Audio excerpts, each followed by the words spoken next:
convocan a todos ustedes y podamos presentarnos. Estamos aquí los expositores y los que representamos de una u otra forma a este pequeño gremio.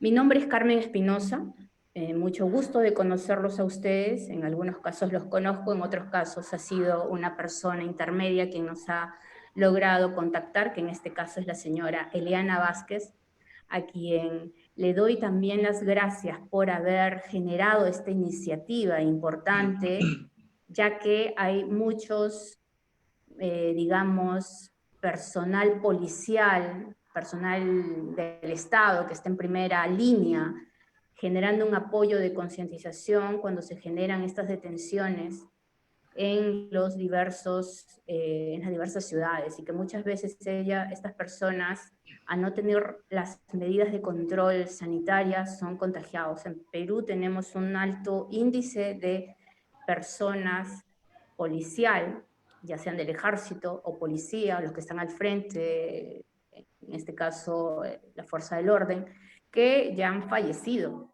producto justamente de esta pandemia denominada COVID-19.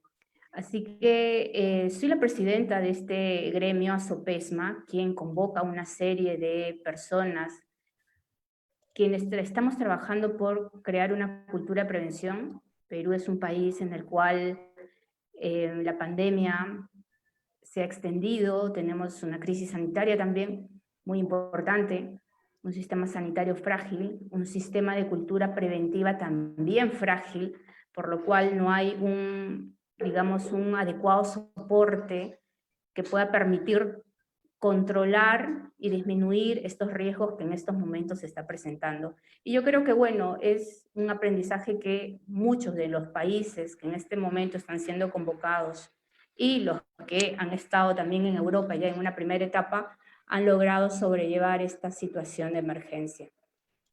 Les doy las gracias a todos ustedes. Este foro tiene como nombre Foro Internacional es un foro internacional en el cual el nombre es cómo abordamos la prevención de este COVID-19 entre las fuerzas del orden en la detección de civiles. Y hemos logrado convocar a varios especialistas. En primer lugar, a un experto de España, un experto de El Salvador, a un experto de Chile y un experto de Perú, cada uno en sus distintos temas. Son especialistas cada uno en sus distintos temas, por lo cual nos va a dar un enfoque. Voy a presentar a Michael Ávila, quien es un gran amigo, parte de ASOPESMA, y es una persona de primer nivel, quien en estos momentos le dejo la posta para que él modere este espacio de diálogo que vamos a tener nosotros, y que al fin y al cabo podamos desarrollar o llevarnos algún mensaje positivo que podamos implementar en nuestras organizaciones o en el Estado, ¿no? En la sociedad pública. Así que muchas gracias a todos ustedes, gracias por su tiempo, que es lo más importante que tenemos, gracias por este espacio y por compartir su conocimiento. Te doy la bienvenida, Michael. Gracias, Michael, por estar aquí.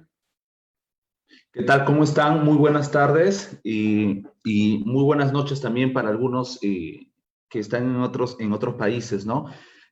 Muchas gracias, Carmen, por cederme la oportunidad de poder moderar este evento. El tema es muy interesante, definitivamente.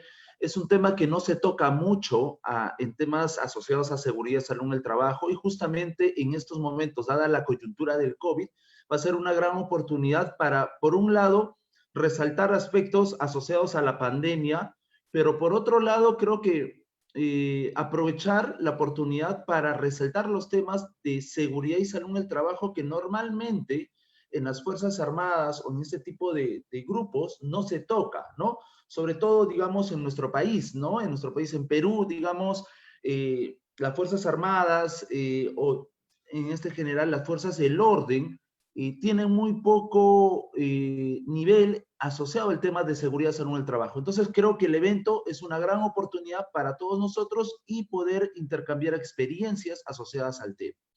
Les voy comentando cómo va a ser la dinámica del webinar. Vamos a tener la oportunidad de tener 4 panelistas con amplia trayectoria en el tema y con conocimiento sobre cómo abordar la prevención del COVID entre las fuerzas del orden, ¿no? En las detenciones civiles.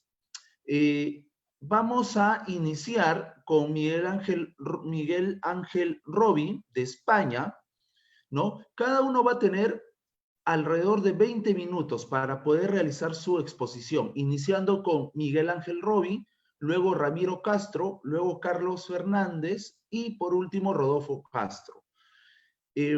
Cada uno va a tener alrededor de 20 minutos. Yo les voy a ir avisando 5 minutos antes para que puedan ir graduando su presentación. Al término de las 4 exposiciones, que son alrededor de 20 minutos, vamos a tener una ronda de preguntas que yo voy a ir revisando o tomando nota a medida que se van, digamos, realizando las exposiciones, para luego de las preguntas que van a ser atendidas por los panelistas, pasar a una reflexión grupal y conclusiones y cierre.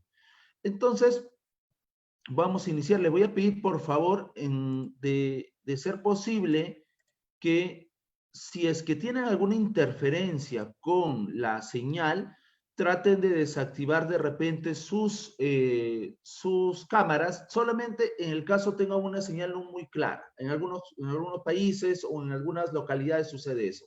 Pero si su señal está totalmente clara, está todo ok, no hay problema en dejar la cámara. Lo ideal es dejar la cámara como para poder vernos, ¿no?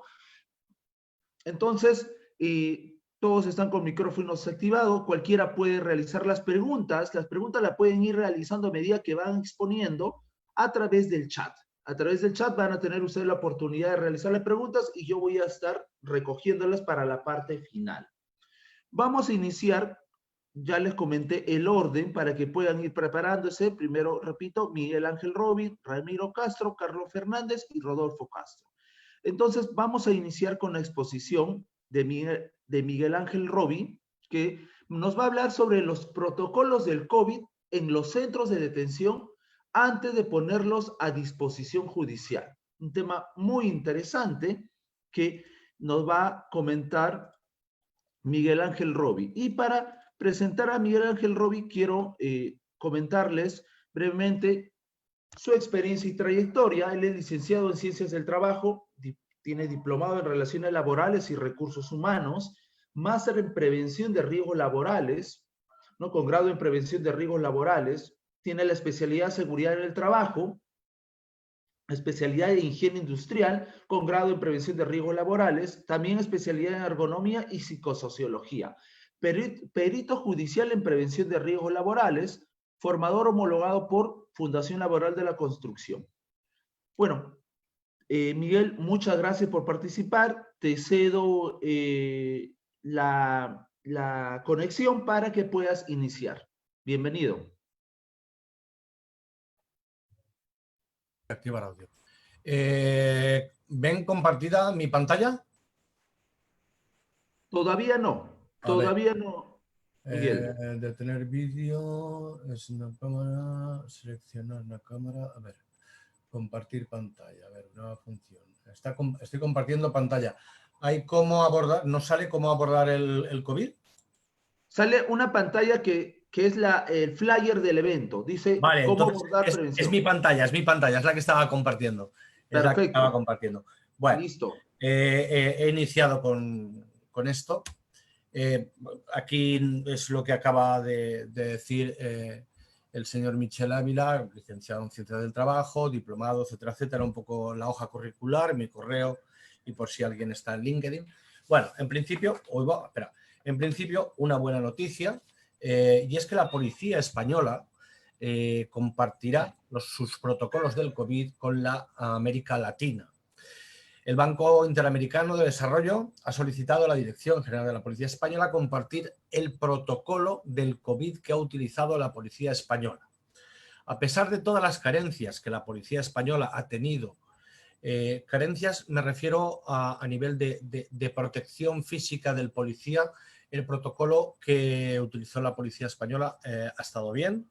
Y ha sido copiado por otros países, de hecho, ¿no? Entonces, pues bueno, me parece que esta colaboración entre España y América Latina, bueno, somos somos hermanos en lengua y creo que a lo mejor incluso si tiramos de árbol genealógico, incluso hasta algunos seríamos parientes. Según informa la Dirección General de la Policía Nacional Española, la actuación de este cuerpo en la crisis sanitaria ha sido un referente y una valiosa experiencia para resaltar. Por lo tanto, esto se va a compartir con toda Latinoamérica. Vamos a ver, pasa aquí. A ver, ratón, aquí. Bien. Bueno, aquí voy a hacer una definición, una diferencia entre detención y arresto. Esto lo voy a explicar porque cuando iniciamos la ponencia hubo como, es que detención de civiles, vamos a ver, esto que voy a hablar yo, esto es derecho internacional. Hay una cosa que es detención y otra cosa que es arresto. Expliquemos las dos cosas porque así nos queda clara. Una persona puede ser detenida porque está haciendo un incumplimiento de la ley, porque está produciendo un delito, o sea, porque está haciendo algo determinado y se le priva de la libertad momentáneamente. Es una persona privada de libertad momentáneamente por la policía. Y el arresto, la policía lo puede realizar cuando hay una orden judicial, cuando el juez ya tiene suficientes elementos para decir, no, detengan a Miguel Ángel Robin Natividad que está haciendo este delito o está haciendo esto. Entonces ya se me arresta. Por lo tanto, tenemos que hablar de lo que es detención. A mí me pueden detener porque me niego a llevar la mascarilla por la calle cuando es obligatoria llevarla. Y yo me pongo cabezón, que no quiero llevarla, y al final la policía me reduce, me retiene, me lleva a comisaría, me tiene en un calabozo hasta ponerme a disposición judicial en las horas pertinentes, a no ser que solicite un habeas corpus. ¿Se puede utilizar la fuerza en una detención? Se debe utilizar la fuerza justa y necesaria. Pero muchas veces la policía también se encuentra en que enfrente tiene gente que utiliza más exceso de fuerza y hay que reducirlos pues, con más contundencia. No estoy a favor de la violencia en ningún sentido, pero tampoco estoy a favor de la agresión hacia un miembro de los cuerpos y fuerzas de seguridad del Estado. Porque todos cuando nos ha ocurrido algo acudimos a la policía que nos ayude y normalmente no llamamos a Batman o a Spiderman, sino a los uniformados que tenemos en el país que están para defendernos de la gente con malas acciones. Bueno, pasemos. Las recomendaciones para la prevención y control de COVID en lugares de detención. En principio hay que desarrollar un protocolo con el respaldo del Ministerio de Salud. Curioso no, necesario, porque el Ministerio del Interior de cada país puede ejercer sus funciones sobre los cuerpos y fuerzas de seguridad del Estado, pero el que tiene el conocimiento sobre este arma que nos está atacando son los médicos, son los biólogos, son los científicos. Entonces, desarrollar un protocolo desde un punto de vista médico-sanitario para la actuación en todos los frentes y asegurar a todas las personas que ingresan a trabajar y o vivan en los lugares de detención, personal, visitas, proveedores, personas privadas de libertad. El PPL es que hay gente que respecta las medidas indicadas en el protocolo sin discriminación. En particular, sí hay casos de privación de libertad sufriendo COVID.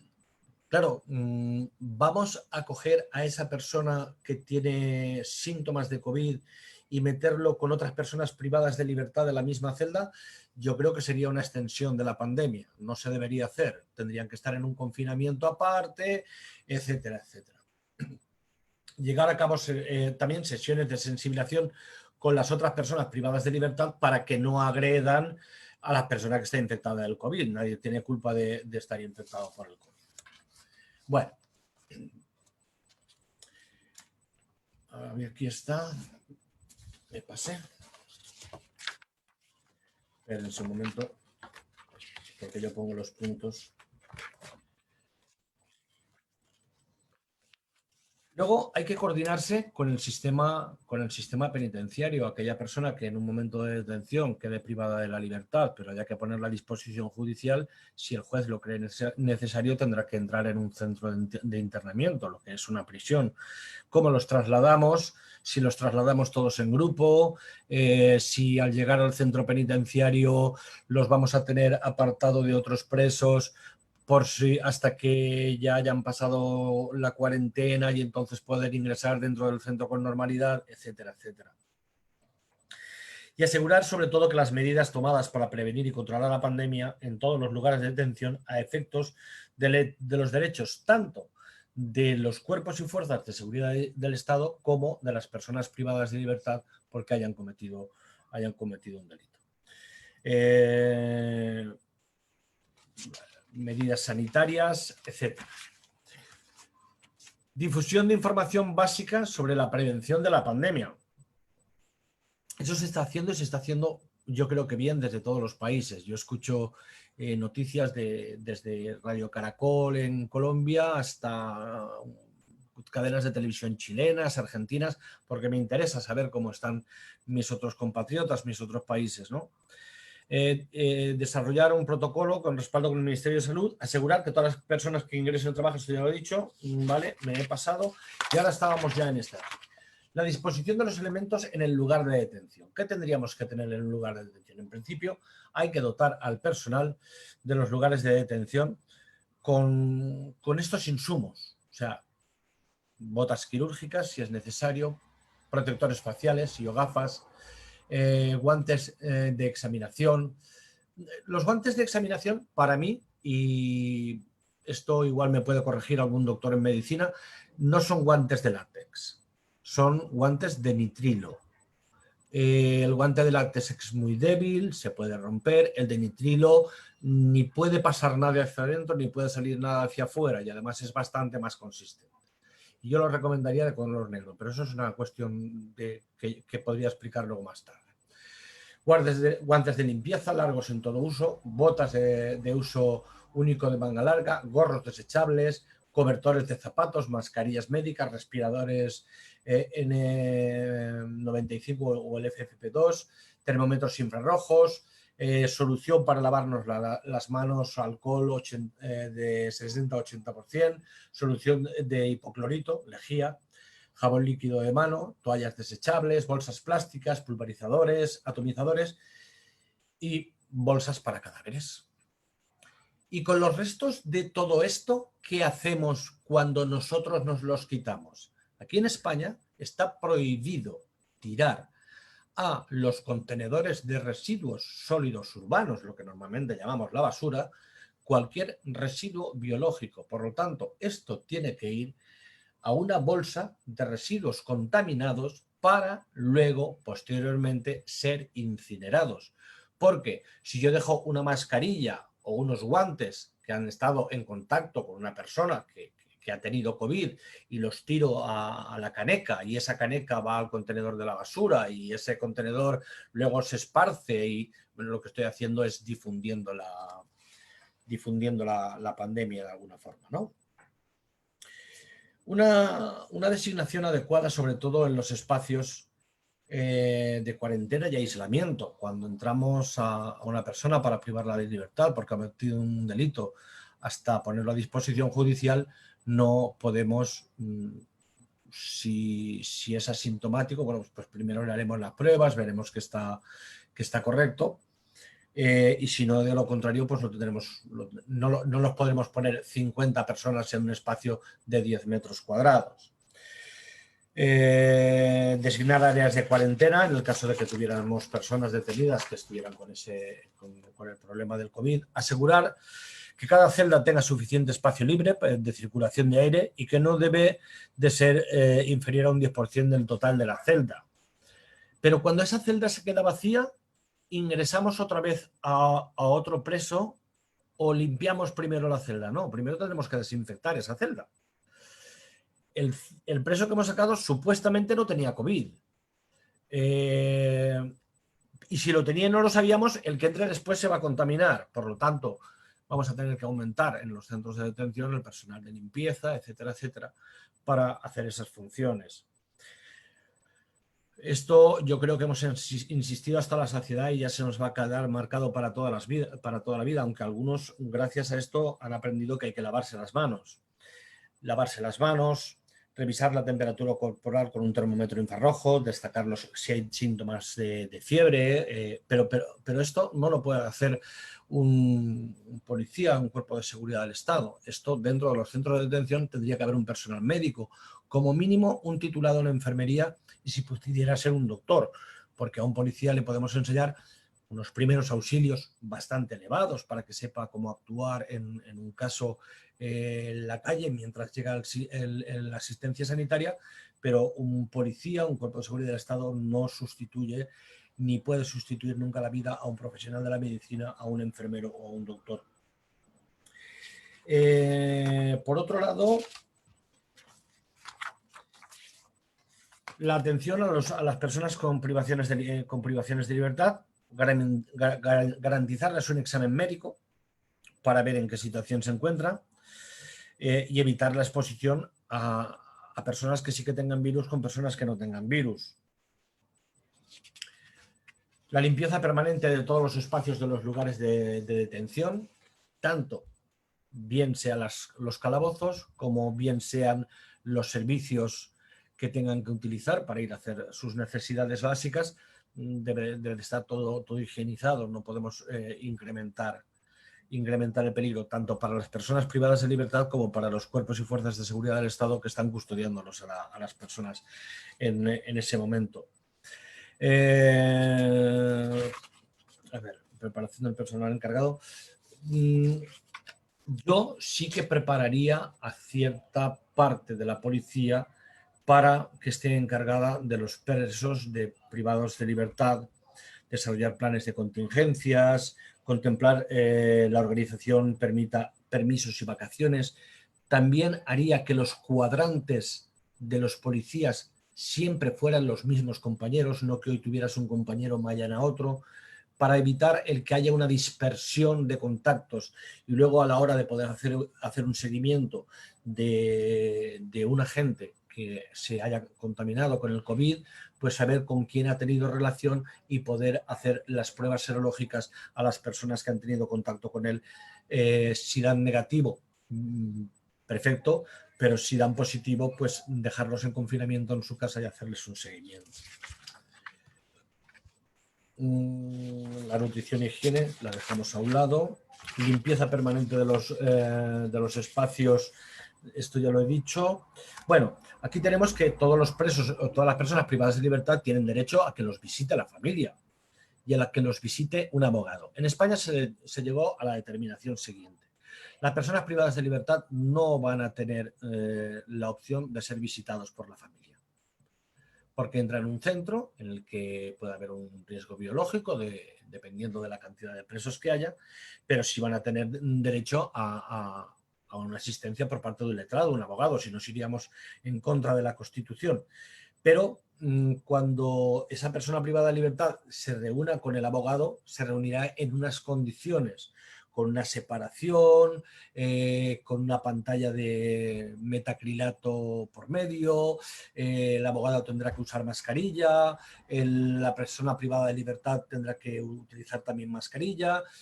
¿Para qué? Bueno, pues porque tampoco queremos que el abogado enferme. Entonces, pues bueno, pues ahí tenemos que ir cuidando un poquito estas cuestiones. Y ya por aquí, cuando ocurre una muerte en un centro de detención, en la actualidad, sea por lo que sea, se ha desvanecido, llega el médico, certifica su muerte. Bueno, en principio, si no es porque ha sido por un traumatismo, una cosa rara, vamos a presuponer que es por COVID y se le harán las pruebas para saber que esa comisaría, ese centro de detención, está infectado.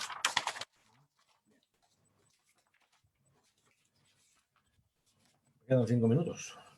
Pues voy que corre, que te pego. A ver. Bien. Y 5 minutos, estimado Miguel. Sí, no, tengo cronómetro en marcha. Perfecto, gracias. Sí, yo inmediatamente lo puse. Si cualquier policía presenta cualquier síntoma, lo primero que tiene que hacer es notificárselo a sus superiores, pero incluso por teléfono desde casa, para que vayan a visitarlo, para que comprueben que no tiene y entonces poder ingresar de nuevo al trabajo o si tiene síntomas, pues no contagiar a sus compañeros. Si algún familiar de un policía ha dado positivo en COVID y él ha estado en contacto con esa persona, pues también lo tiene que comunicar, ¿no? Se reducirá el número de interacciones con personal ajeno al cuerpo.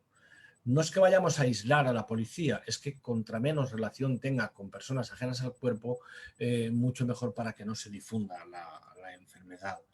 Se modificarán los turnos para formar, en la medida de lo posible, equipos estables de trabajo. No, hoy vais vosotros 5, pero no, mañana tú, Miguel, te vas con aquellos 4. No, porque entonces lo que hacemos es ir transmitiendo de un lado para otro.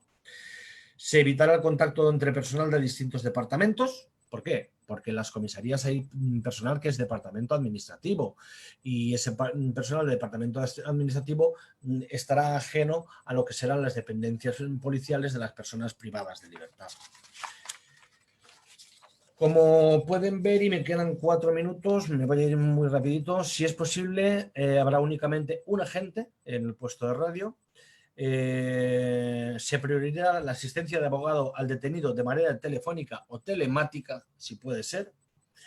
Los documentos que se deban enviar a los juzgados se enviarán telemáticamente, no se enviarán físicamente para evitar que pueda haber una transmisión.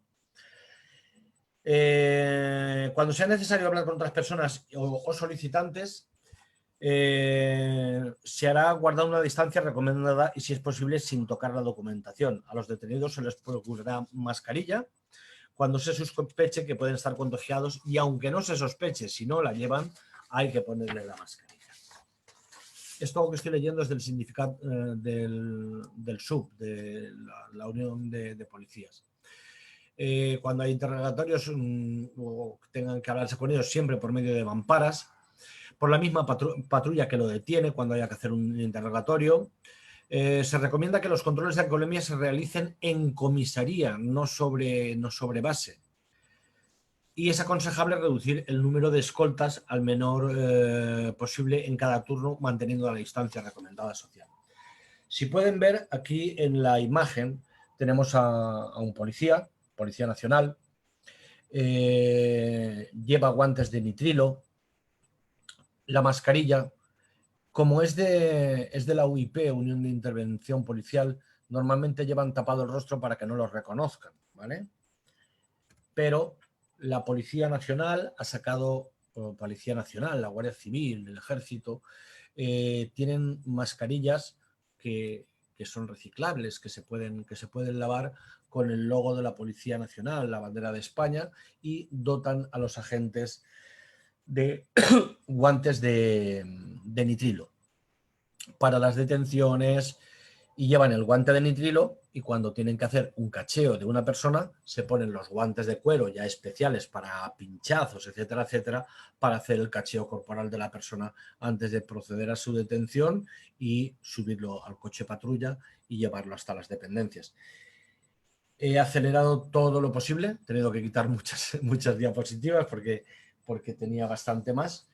Pero bueno, con esto es todo lo que les podría decir con este tiempo que tenemos. Me queda 1 minuto 41. En España la policía sí ha sido contundente. De hecho, aquí no llevar mascarilla supone 100 euros. Hagan el cambio a la moneda de su país y miren lo que son 100 euros. Es mucho dinero. Entonces, la gente parece ser que cuando les golpean es cuando entienden que tienen que utilizar mascarilla. Aquí hay gente muy imprudente. Yo vivo en una zona de playa. Yo tengo desde el balcón estoy mirando la playa. Es una zona turística. Y yo los sábados y los domingos estoy en confinamiento, no salgo. Porque viene la marabunta. viene la marabunta sin mascarillas, a no respetar nada, a juntarse en las cafeterías, sin mantener distancia social. Bueno, pues al final lo que ha ocurrido es que esto ha conseguido que en España vuelvan a haber rebrotes en ciertas zonas que no habían. En principio, temporeros que habían venido de otros países a coger fruta a España. No se le hicieron pruebas serológicas. Contaminación en Almería, Murcia, Lérida. Turismo, apertura del ocio nocturno, discotecas. Claro, pues esto ha sido de pasar de tener 12 casos a tener 1.200 en un día. Bueno, pues ahora se ha empezado otra vez ya a la parte dura. Yo con esto creo, se me han acabado los 20 minutos, con esto creo que lo que tenía que aportarles en este tiempo se los he aportado. Ahí está mi correo, a su disposición si necesitan saber alguna cosa más. Tengo información que he compartido con un compañero. Muchas gracias por su atención a todo el mundo y gracias por esta oportunidad. Excelente, estimado Miguel Ángel, muchas gracias, muy interesante el tema. Vamos a ir profundizando ahora con las preguntas más adelante y de repente haciendo algunos comentarios. Ahora vamos a dar el paso a Ramiro Castro de Chile. Vamos a... Ramiro, no sé si me llegas a escuchar, por favor. Te escucho muy bien, estoy tratando de montar la presentación ahora. Perfecto. Para presentar y que puedan conocer un poco a Ramiro, ¿no? Él es asesor en gestión y manejo de crisis, con experiencia en apoyo a empresas en eventos mayores, ¿no? Como respuesta a emergencia, asistencia y contención humanitaria. Es director de ERC, una empresa consultora en respuesta a emergencias, también dedicado a todo el tema de manejo de crisis, modelo de continuidad de negocio. Entonces, vamos a dar el paso a Ramiro para que nos pueda comentar el siguiente tema. Y el siguiente tema tiene que ver con cómo gestionar la crisis en el personal policial frente a las detenciones de civiles ante el COVID-19. Muchas gracias, Ramiro, por tu participación. Te damos el pase. Bienvenido. Bien, Michael, muchas gracias. Buenas tardes a todos. Gracias por haber invitado a exponer en este foro. Bueno, en beneficio del tiempo, el título da una mirada, un foco de qué es lo que debiéramos hacer o qué debiéramos considerar ante esto de lo que es el COVID-19. Bueno, esto es lo que comentamos. Pero antes que nada, unas pequeñas reflexiones que son producto de un estudio que se hizo en Latinoamérica, donde en el fondo habla que la policía, junto a otras entidades, es la primera línea para apoyar la respuesta a la crisis. Por lo tanto, están permanentemente expuestos, pero viviendo en mundos distintos en el momento en que están o en la calle, o en el cuartel, o en sus casas, y por otra parte, también como en su entorno interior o más íntimo, ¿ya? El COVID, el enfrentamiento que está haciendo las distintas regiones del mundo aquí en Latinoamérica, se suma al incremento delictual producto de la crisis socioeconómica que se está produciendo en cada país, ¿ya? Y por otra parte, el tema de los escenarios, de cómo se está manejando hoy día esto que es nuevo, ¿ya?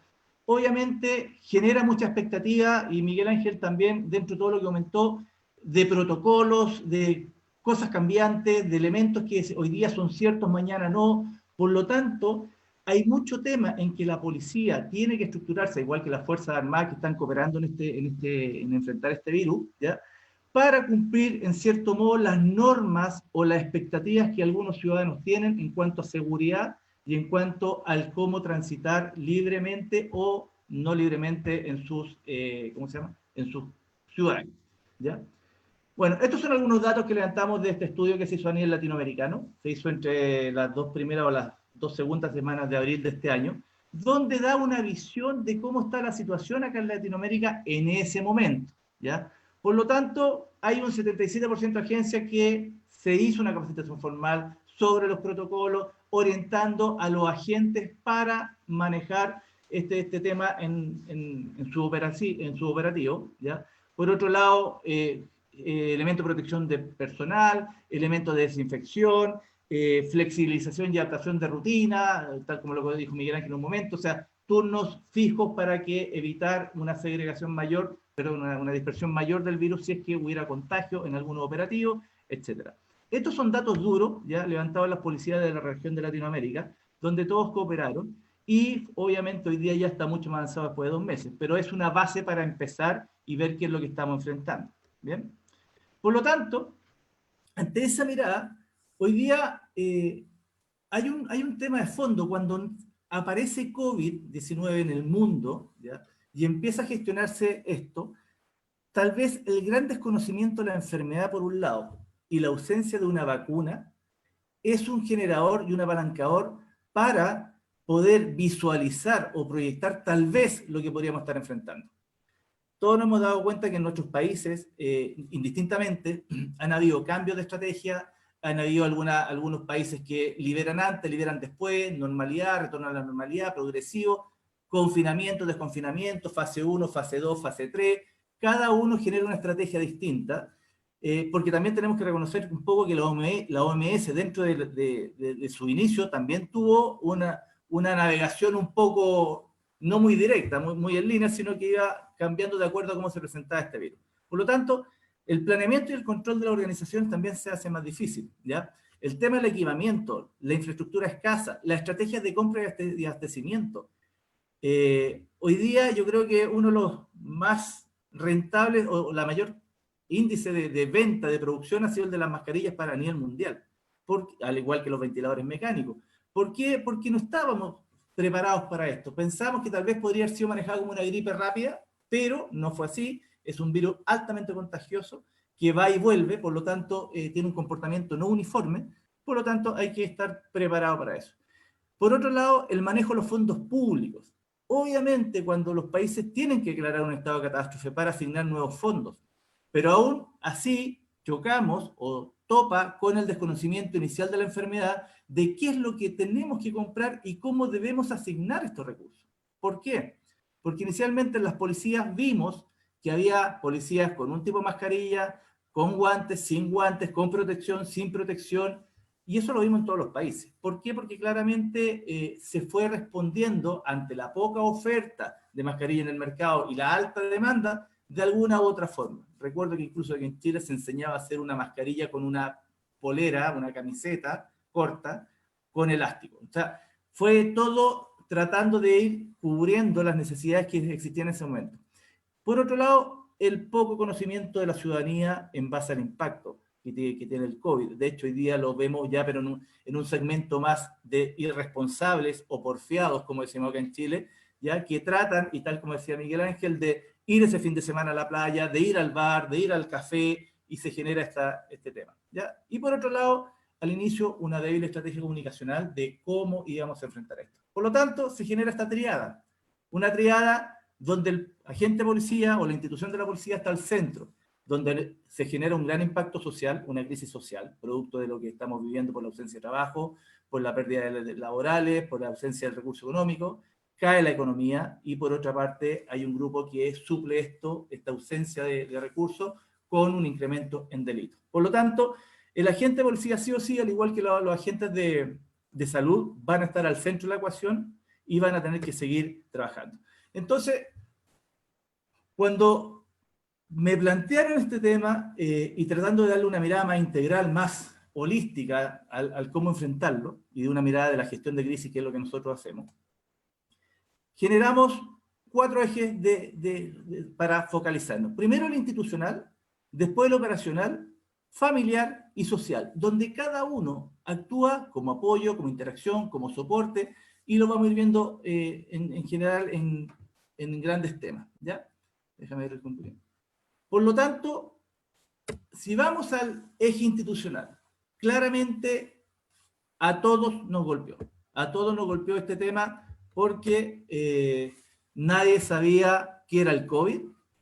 Pensábamos tal vez que iba a ser algo como una gripe, una porcina, un H1N1, que iba a pasar después de un tiempo, si hacíamos bien las cosas, pero claramente esta crisis yo pienso que nunca hemos vivido en los últimos 100 años, después de la gripe española, lo que estamos viviendo hoy día. La crisis provocada por el COVID ya pasó, está hoy día en un tema de contención de rebrotes, pero tenemos una crisis social y una crisis económica a nivel mundial. Y eso es tremendamente delicado porque obviamente el resultado de todo esto no es optimista, ¿ya? No hay una memoria reciente, la institución y la sociedad no estaba preparada. Aquí podemos discutir si estábamos o no preparados, pero por lo menos los clientes que nosotros tenemos, que siempre lo enseñamos al tema de la gestión de la crisis, a eventos de largo aliento, nunca íbamos a pensar que esto iba a durar tanto, y obviamente con proyección hasta el 2021, el 2021, ¿ya? Por lo tanto, es un tema que hay que irlo trabajando, se empezó a trabajar en el momento. La ausencia de protocolo es claramente una debilidad, y esto afectó a toda organización. ¿Por qué? Porque no estamos acostumbrados a trabajar, por ejemplo, con un Ministerio de Salud. Incluso más, el Ministerio de Salud define ciertas cosas, la Autoridad de Salud define ciertas cosas, y la incorporamos directamente. Ni siquiera hacemos un análisis de cómo o qué necesitamos para poder incorporarlo. Por lo tanto, es como que me entregan un sombrero y le digo a mis agentes de policía, póngase este sombrero. No hay otro. Por lo tanto, y como son instituciones jerarquizadas, estructuradas, dice, a su orden, me pongo el sombrero, pero tal vez el sombrero se me cae, me queda grande o pequeño, etc. ¿Ya? Por otro lado, cada país tiene un problema de presupuesto que obviamente va a ir priorizando de acuerdo a las necesidades, pero no estaban todos en esta misma línea, ya en una misma plataforma, ¿ya? Por otro lado, a nivel institucional, sabemos que la asignación de vestuario, en este caso uniforme, pueden ser 2 o 3 por cada agente, depende, hay gente que tiene más o gente que tiene menos. Por lo tanto, la exposición al contagio, al riesgo, dentro de la institución y hacia afuera es tremendamente alto. Y por último, la ausencia de elementos de seguridad que hay que ir, obviamente, adquiriendo e implementando. Y Miguel Ángel mostró un listado enorme que se definió para la policía española. Si ustedes revisan ese listado y lo confrontamos a la realidad de Latinoamérica, es muy distinto y va a depender también de cada país.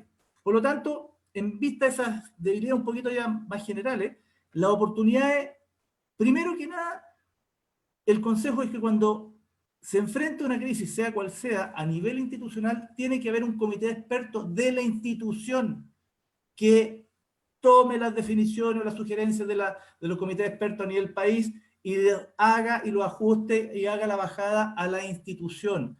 ¿Por qué? Porque cada institución en un evento de crisis funciona de manera distinta, tiene una estructura distinta, y eso es el gran valor o pérdida que puede tener en la respuesta a un evento mayor. Por otro lado, el tema de la definición y asignación presupuestaria extraordinaria. ¿Por qué? Porque claro, a todos nos gustaría tener a la policía con los guantes, con las mascarillas, con los protectores, con los elementos de higienización, etc.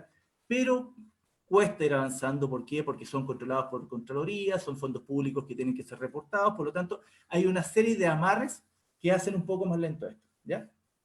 Lo otro, los protocolos. Consecuente con la primera oportunidad de constituir este equipo de expertos a nivel institucional, viene el desarrollo de los protocolos. Y eso es una deficiencia enorme, porque tal como les comenté, la mayoría de las instituciones toma las disposiciones de salud y las transfiere directamente, y con una adaptación muy básica. Por lo tanto, no va más allá del desarrollo de la idea general, en vez de hacer una estrategia definida con tareas, con pautas y con una bajada que permita llegar a la agente policía en la operación, ¿ya? Por otro lado, la difusión y la capacitación de protocolos. Si ustedes van a los datos anteriores, todo lo que he dicho anteriormente está relacionado con los porcentajes de lo que se ha hecho. Pero hoy día claramente los protocolos va exclusivamente al manejo más que nada del COVID y no del cómo tiene que enfrentar el agente de policía o el equipo operativo a personal de COVID y ellos mismos. Y por otro lado, el establecimiento de la logística de abastecimiento y reposición. Aquí hay un tema de fondo. La institución tiene que darle tranquilidad a sus equipos, a sus operativos, para que puedan trabajar en la calle y estén tranquilos. Tranquilos en estas 4 dimensiones que nombré anteriormente. Porque un agente que está preocupado de que su familia está con COVID o está expuesta al COVID y anda siendo operativo y se genera con un delincuente o un potencial delincuente que no respeta las leyes o las disposiciones, esa persona mentalmente, psicológicamente, independiente de la preparación que tengan, va a estar en una dubitativa permanente, en una inquietud permanente. Por lo tanto, no va a generar este trabajo de manera más tranquila. Por lo tanto, es importante que esto lo puedan enfrentar a nivel institucional con un comité de expertos que pueda ir al detalle de las necesidades reales que tengan los agentes en el terreno. Por otro lado, a nivel operacional. A nivel operacional están una serie de debilidades que son producto de que el COVID nos obligó a adaptar nuestra operación para poder enfrentar. Por lo tanto, tal como decía Miguel Ángel, las celdas, las instalaciones, los baños compartidos, vehículos que no están habilitados para trasladar personal. Es más, si nos vamos a la operativa diaria, cuando los agentes de policía detienen a alguien en la calle y lo trasladan a los recintos, van sentados en el mismo vehículo. O sea, es así el grado de exposición que tienen los agentes. Por otro lado, la ciudadanía indolente, que obviamente hay muchos que les da lo mismo el grado de restricción, si hay toque de queda, si no pueden salir, les da lo mismo y se reúnen en las playas y se reúnen en lugares públicos a beber, a compartir.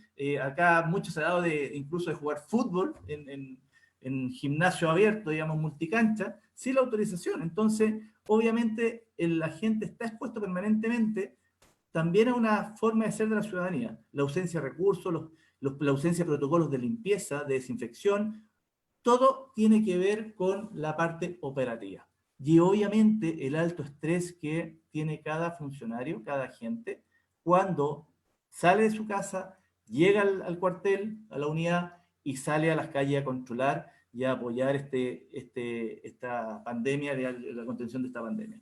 Por lo tanto, el agente está expuesto, ¿ya? Y esto obligó y obliga, tal como dice ahí, a la readecuación de lugares comunes, al tema de los vehículos, cuál es el protocolo de desinfección y la periodicidad de limpieza de los edificios y los vehículos, cada cuánto vamos a sanitizar, al entregar el turno permanentemente, cada 5 minutos, la forma, un protocolo escrito de qué tengo que limpiar dentro del vehículo, el asiento trasero, el delantero, etcétera, ¿ya?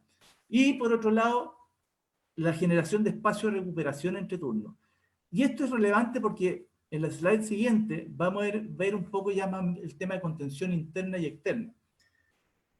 Es clave porque la gente de policía llegan estresados, llegan preocupados, cansados, y es bueno tratar en estos espacios de recuperación dentro del cuartel con gente, con algún psicólogo o con algún protocolo, una forma de hacer las cosas, donde puedan entender lo que vivieron, entender lo que van a pasar y que es tremendamente fundamental el trabajo que están haciendo. Tal como lo comentamos antes al inicio de este foro, entre los panelistas, tanto los agentes de policía, la Fuerza Armada, la gente de salud sobre todo, ha dado el máximo por contener y recuperar este tema. Por lo tanto, el entender cuál es su rol dentro de toda esta crisis es fundamental para seguir contando con ellos y con la motivación y el trabajo que ellos hacen. ¿Bien? Y a nivel familiar, el otro es un poco decir, bueno, es como cuando uno sale de su casa. ¿Hay un riesgo de contagio por transferencia? Efectivamente, hay un riesgo de contagio por transferencia, porque la gente de policía está permanentemente expuesto. Imagínense o pongámonos en la situación o en la posición de la familia de la gente de policía. Que tal vez estimado Ramiro, disculpa, estimado Ramiro, 5 minutos, por favor. Ok, si lo tengo acá, vamos. Gracias. Gracias. Si ha tenido recién un hijo, por ejemplo, ¿cuál es el nivel de preocupación de él? ¿Que lo vaya a contagiar? ¿No lo vaya a contagiar? ¿Qué pasa con los elementos de trabajo, su uniforme cuando llegue a la casa? ¿Dónde los dejo? ¿Cómo los limpio? El alto costo de los recursos de cuidado. Si bien es cierto, están usando un presupuesto mensual en su casa, esto obviamente le incrementa el costo, ¿ya? Se producen bajos niveles de contención porque obviamente ya es un tema que empieza a estresarse y a salirse de las manos y que puede llegar a un tema de violencia intrafamiliar. Y dentro de la sugerencia, un poco lo que están ahí, los protocolos de llegada al hogar, el manejo de la limpieza, los espacios para cambio de ropa, dónde van a ser, el apoyo de la institución de entrega de elementos de seguridad, monitoreo y apoyo psicológico, y por último, implementar un sistema de fonodenuncia que sea anónimo para que también las familias puedan avisar si es que la gente está en un tema complicado. Y a nivel social, acá viene el otro tema. El ser humano es un ser social, que tiene amigos, que tiene esa necesidad de relacionamiento. Por lo tanto, se da un efecto en las debilidades por la separación que produce esta pandemia, que finalmente existe, puede reportar un alto estrés y niveles de depresión.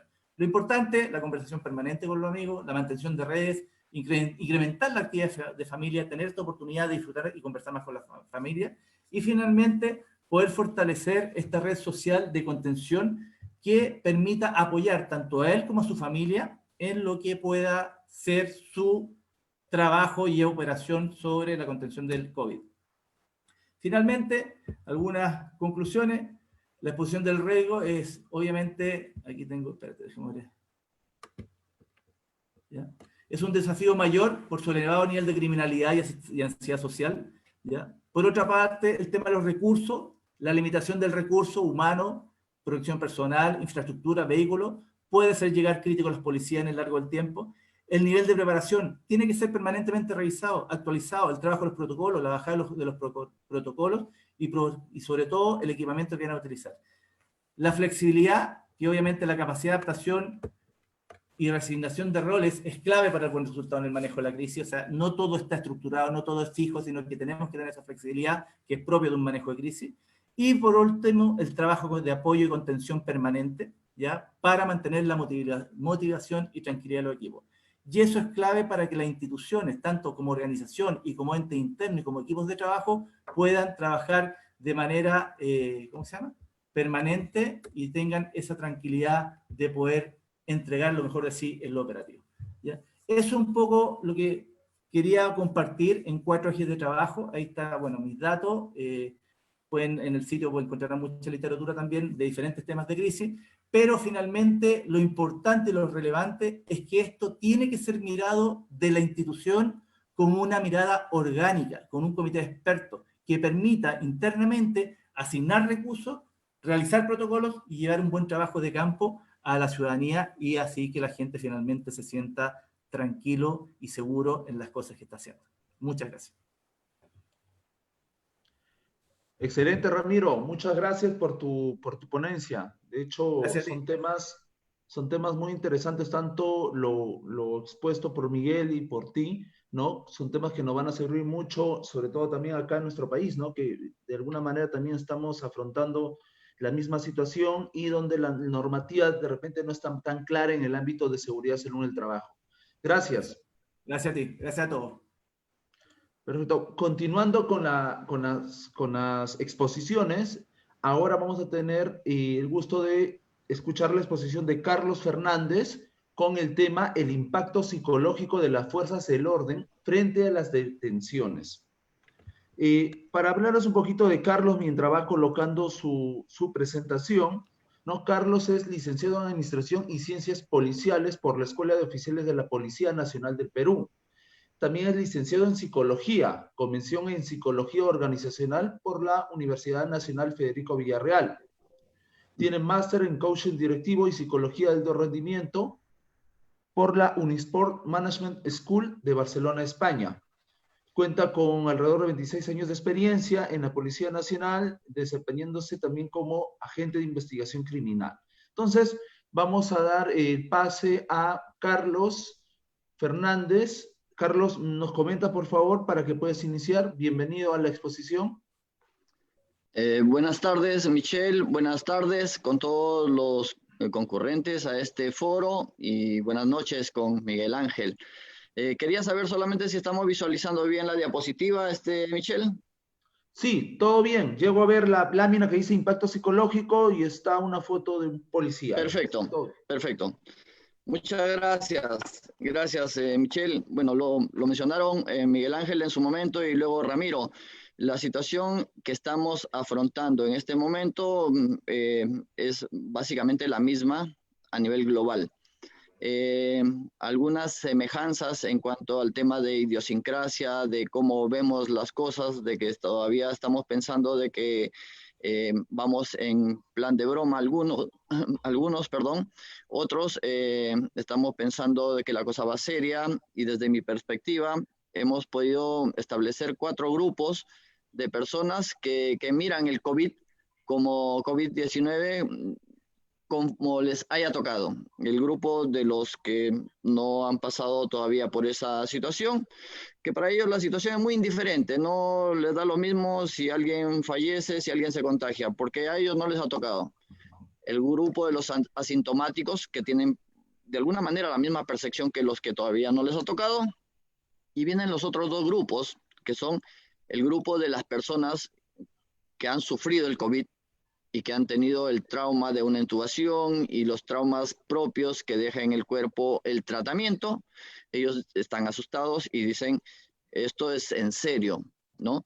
Se lo han creído. Y luego, pues los que lamentablemente han tenido un familiar o algunos familiares que han fallecido como consecuencia de esto. Ellos aún más.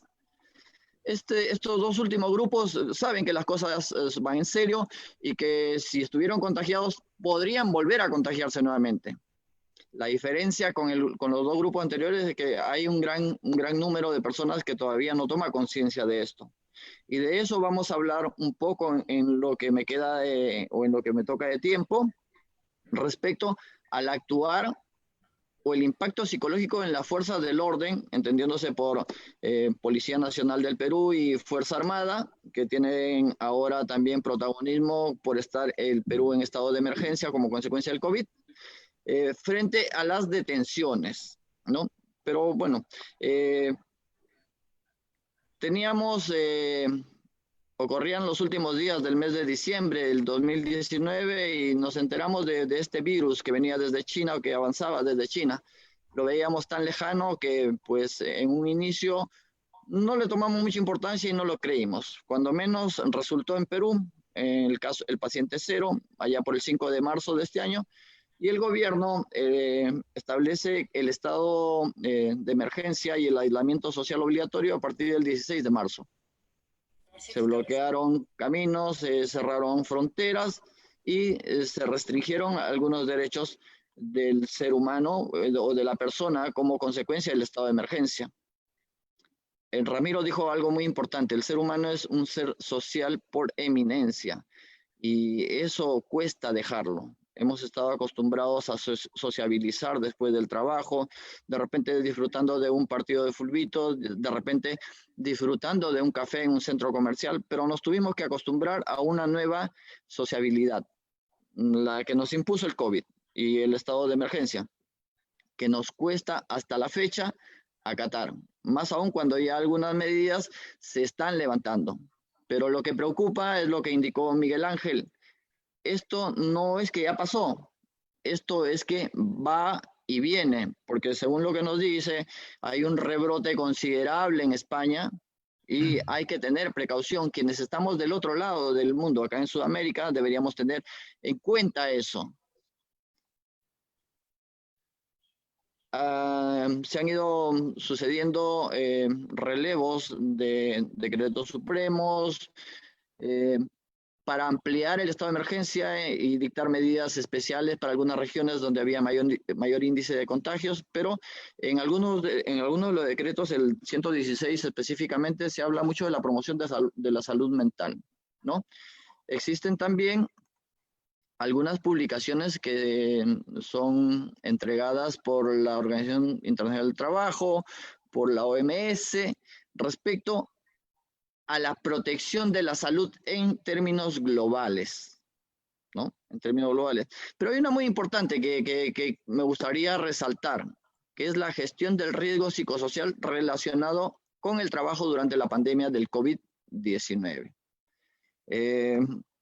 Tenemos esto que nos habla de la violencia en el lugar de trabajo, bienestar, seguridad y salud en el trabajo, gestión de la seguridad, estrés, riesgos psicosociales, regiones y países cubiertos, todos estamos involucrados, ¿no? Ahora vamos a lo que nos convoca. El tema psicológico, cómo afecta el tema psicológico en un integrante de la fuerza del orden y en los integrantes de la fuerza del orden en general, esta situación. Podemos ver que probablemente nadie estuvo preparado, pero también hay una notable falta de concientización y sensibilización para ambos bandos o para ambas partes, tanto los integrantes de la fuerza del orden como también la población civil, ¿no? Y lo notamos en esta imagen, una fotografía del diario Gestión de inicios de la cuarentena, donde vemos que muchos de los intervenidos simple y sencillamente no llevaban la mascarilla, no se guarda el metro de distancia, y lo peor del caso es que el oficial que está registrando el informe tampoco tiene la mascarilla, tampoco tiene los elementos de bioseguridad.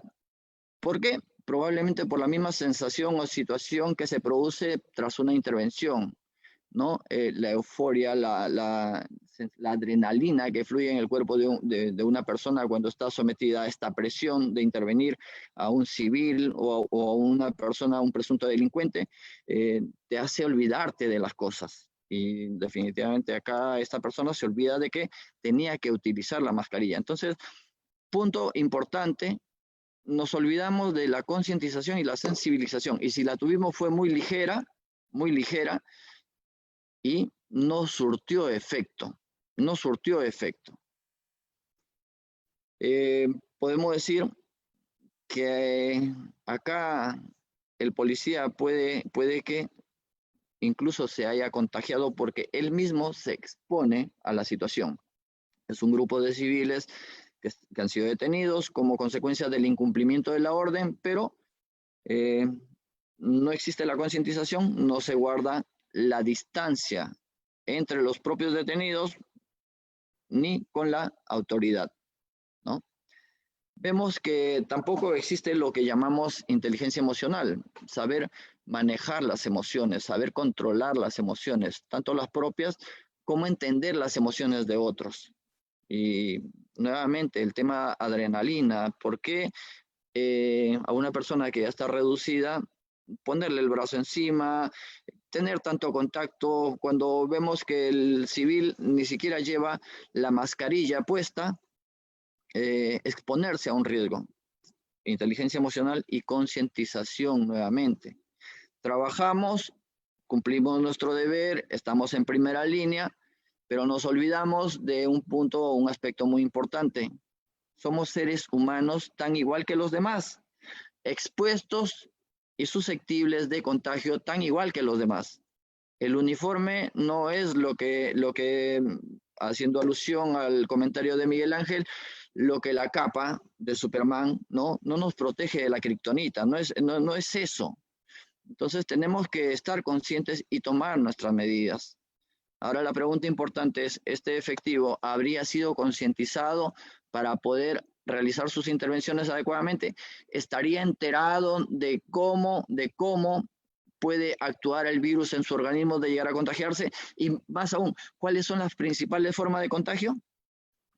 Pienso que como lleva al detenido, probablemente no se le dio esos parámetros o no se les indicó esos parámetros.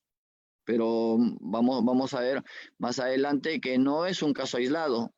Hay una situación que va de por sí en forma general durante el tema de las intervenciones y no solamente al personal policial. Vamos a ver que hay otros eventos donde se realizan detenciones sin adoptar las medidas correspondientes, ¿no? Las medidas de bioseguridad. Podemos notar que en un patrullero, en un vehículo patrullero, donde normalmente deberían entrar 4 personas por exceso, se van a meter a los policías más los intervenidos. ¿Habrá riesgo de contagio? Lo sé. ¿Estoy concientizado? Probablemente no. O es que primero pues me encargo de detener a las personas y luego ya veo cómo los transporto a la comisaría. Tendría que haberse preparado todo esto, pero bueno, a nadie le dio tiempo el evento, el COVID, a nadie le dio tiempo de preparar. En el camino hemos ido improvisando y mejorando, pero como consecuencia de ello, hay una publicación del 16 de junio, ya bastante tiempo atrás, donde el propio ministro del Interior habla del fallecimiento de más de 200 efectivos y el contagio de más de 11,000 policías, ¿no? Un número bastante alto, si tenemos en consideración que de repente como autoridad debieron haber estado un poco más concientizados para evitar el contagio. Y por ende, esta propia gente pues ha contagiado a algunos de sus familiares, probablemente, ¿no?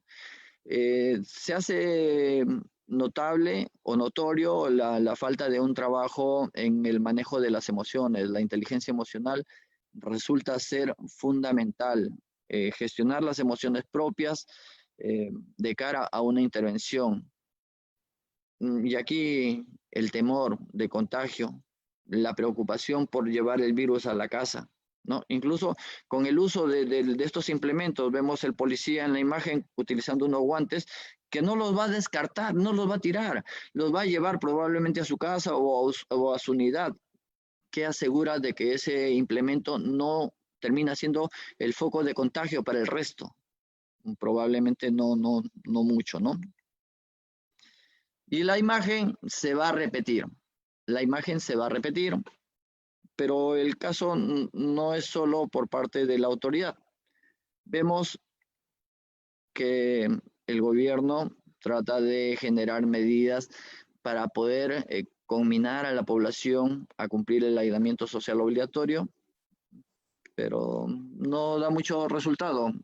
Pueden amenazar de que te van a poner una multa, pero ¿cuándo te la cobran?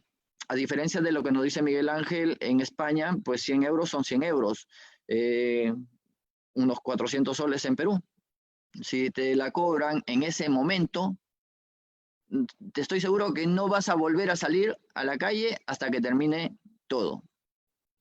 Pero si te ponen la multa y luego te la cobran en diferido, en cuotas o como quiera que sea, no te va a afectar el bolsillo, no te duele. Entonces sigues y sigues andando. Y muchas veces la mascarilla que lleva un día va a llevar 2, 3, 4, 5, una semana y no te la cambias. Hasta eso es un tema de concientización. ¿Qué puede hacer el personal? Limitarse a dar indicaciones, pero metido, como vemos en esta imagen también, metido entre la gente, contagiándose,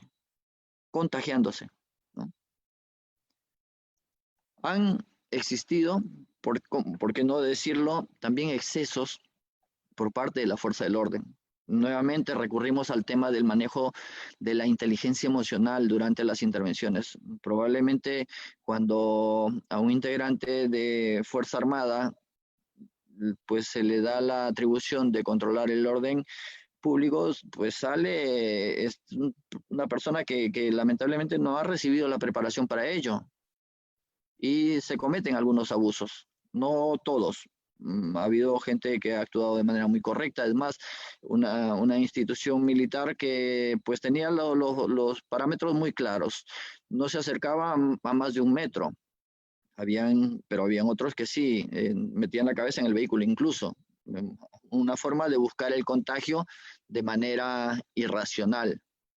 Tenemos, por otro lado, confrontaciones durante la cuarentena entre integrantes de la fuerza del orden por buscar protagonismo, por buscar hegemonía entre quién es el que puede más o quién es el que sobresale.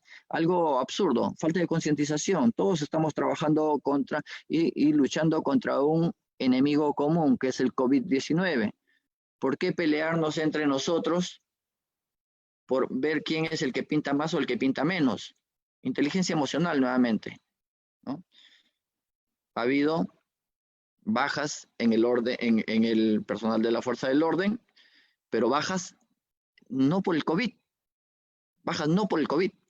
sino personas que fueron ultimadas por conductores que desacataron la cuarentena o el toque de queda.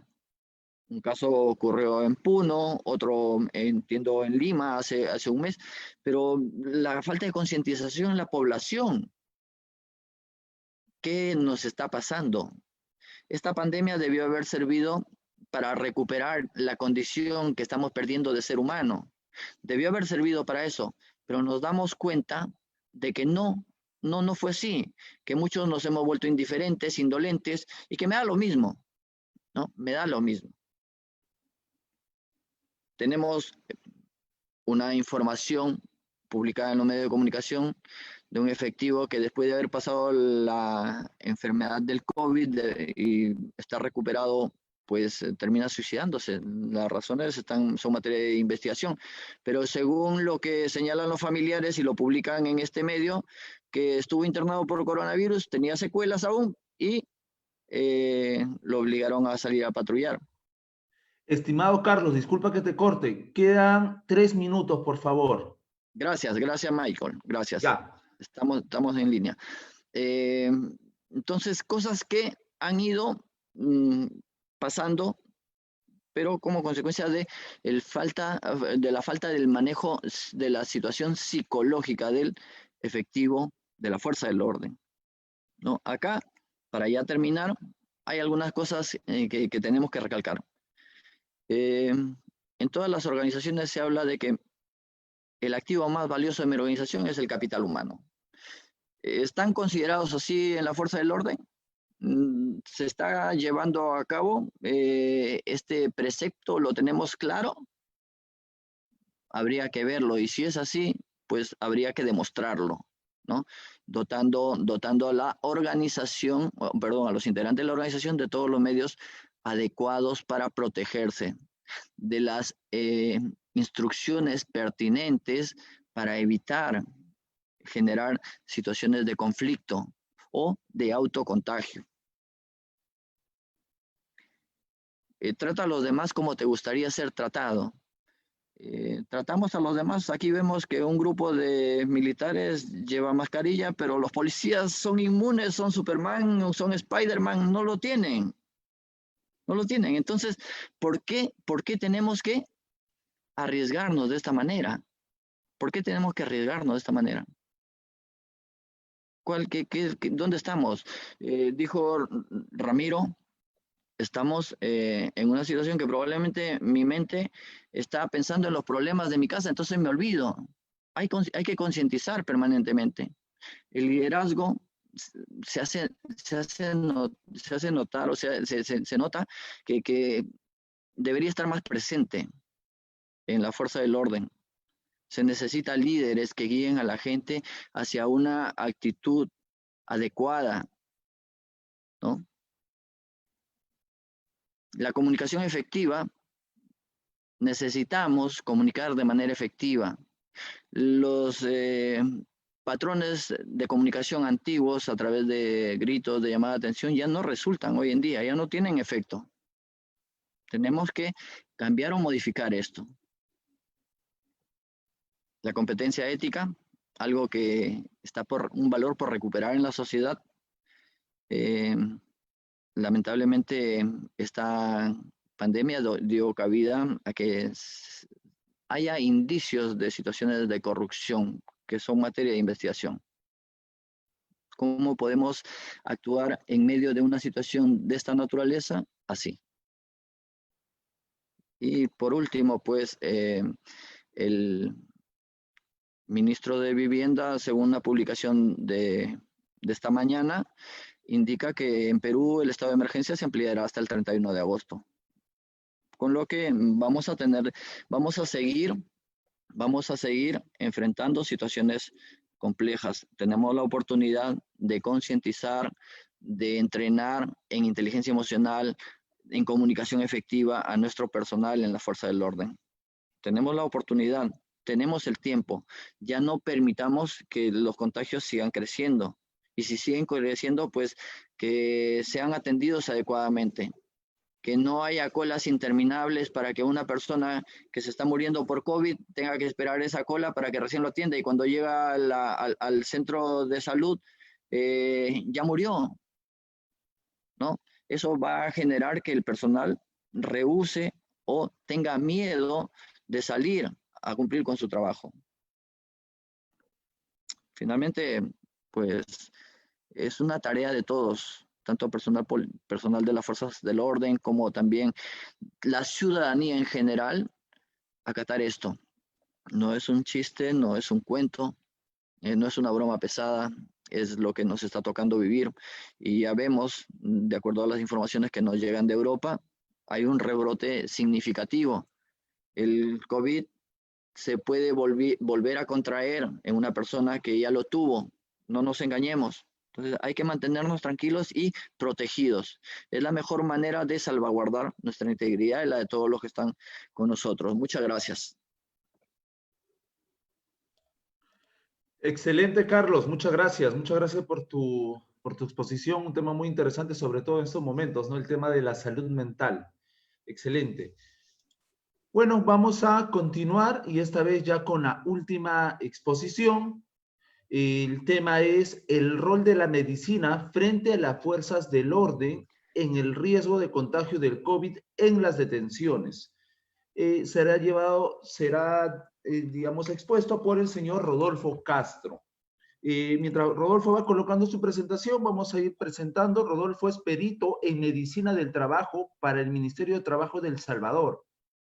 Es director de SOES Latinoamérica, subdirector de Medworld Latinoamérica, también es instructor para la OIT y facilitador para INSAFOR, el Instituto Salvadoreño de Formación Profesional.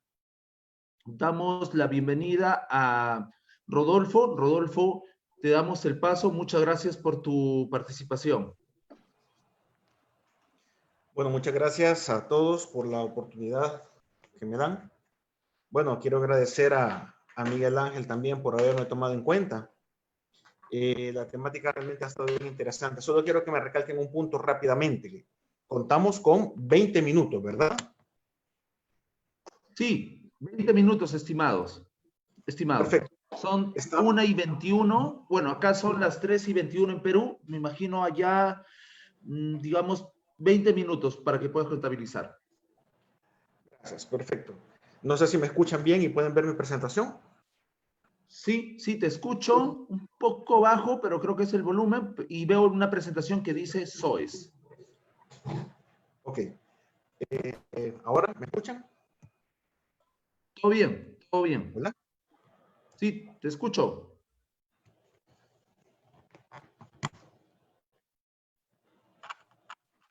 Todo bien, Rodolfo. Gracias. Bueno, acabo de conectar mis audífonos. No sé si me escuchan ahora. ¿Sí? Sí, te escucho. Todo bien, Rodolfo. Ok, Excelente. muchas gracias. Bueno, muchas gracias. Bueno, quiero agradecer a la Asociación Peruana por la invitación y a Miguel, mi buen amigo y hermano, por permitirme también formar parte de dicho evento. Bueno, realmente todo lo que cada uno de ustedes ha expuesto es una situación muy, muy interesante que está amarrada. Cada uno de los ponentes están dando un punto de vista que básicamente radica en lo mismo, es decir, en términos muy generales, que es el hecho de cuidar al personal que se dedica a los temas de seguridad. Es por eso que dentro de la temática, dentro de la temática vamos a estar hablando precisamente sobre, tal como lo mencionaban, el rol de la medicina en temas de COVID. Permítanme que me he hecho bolas por ahorita con todo esto. Vamos a ver. Ok, perdón. Pregunto una vez más si logran ver la presentación. A ver, no, ahorita no se ve nada. Solo tu cámara y básicamente eso. Ok, voy.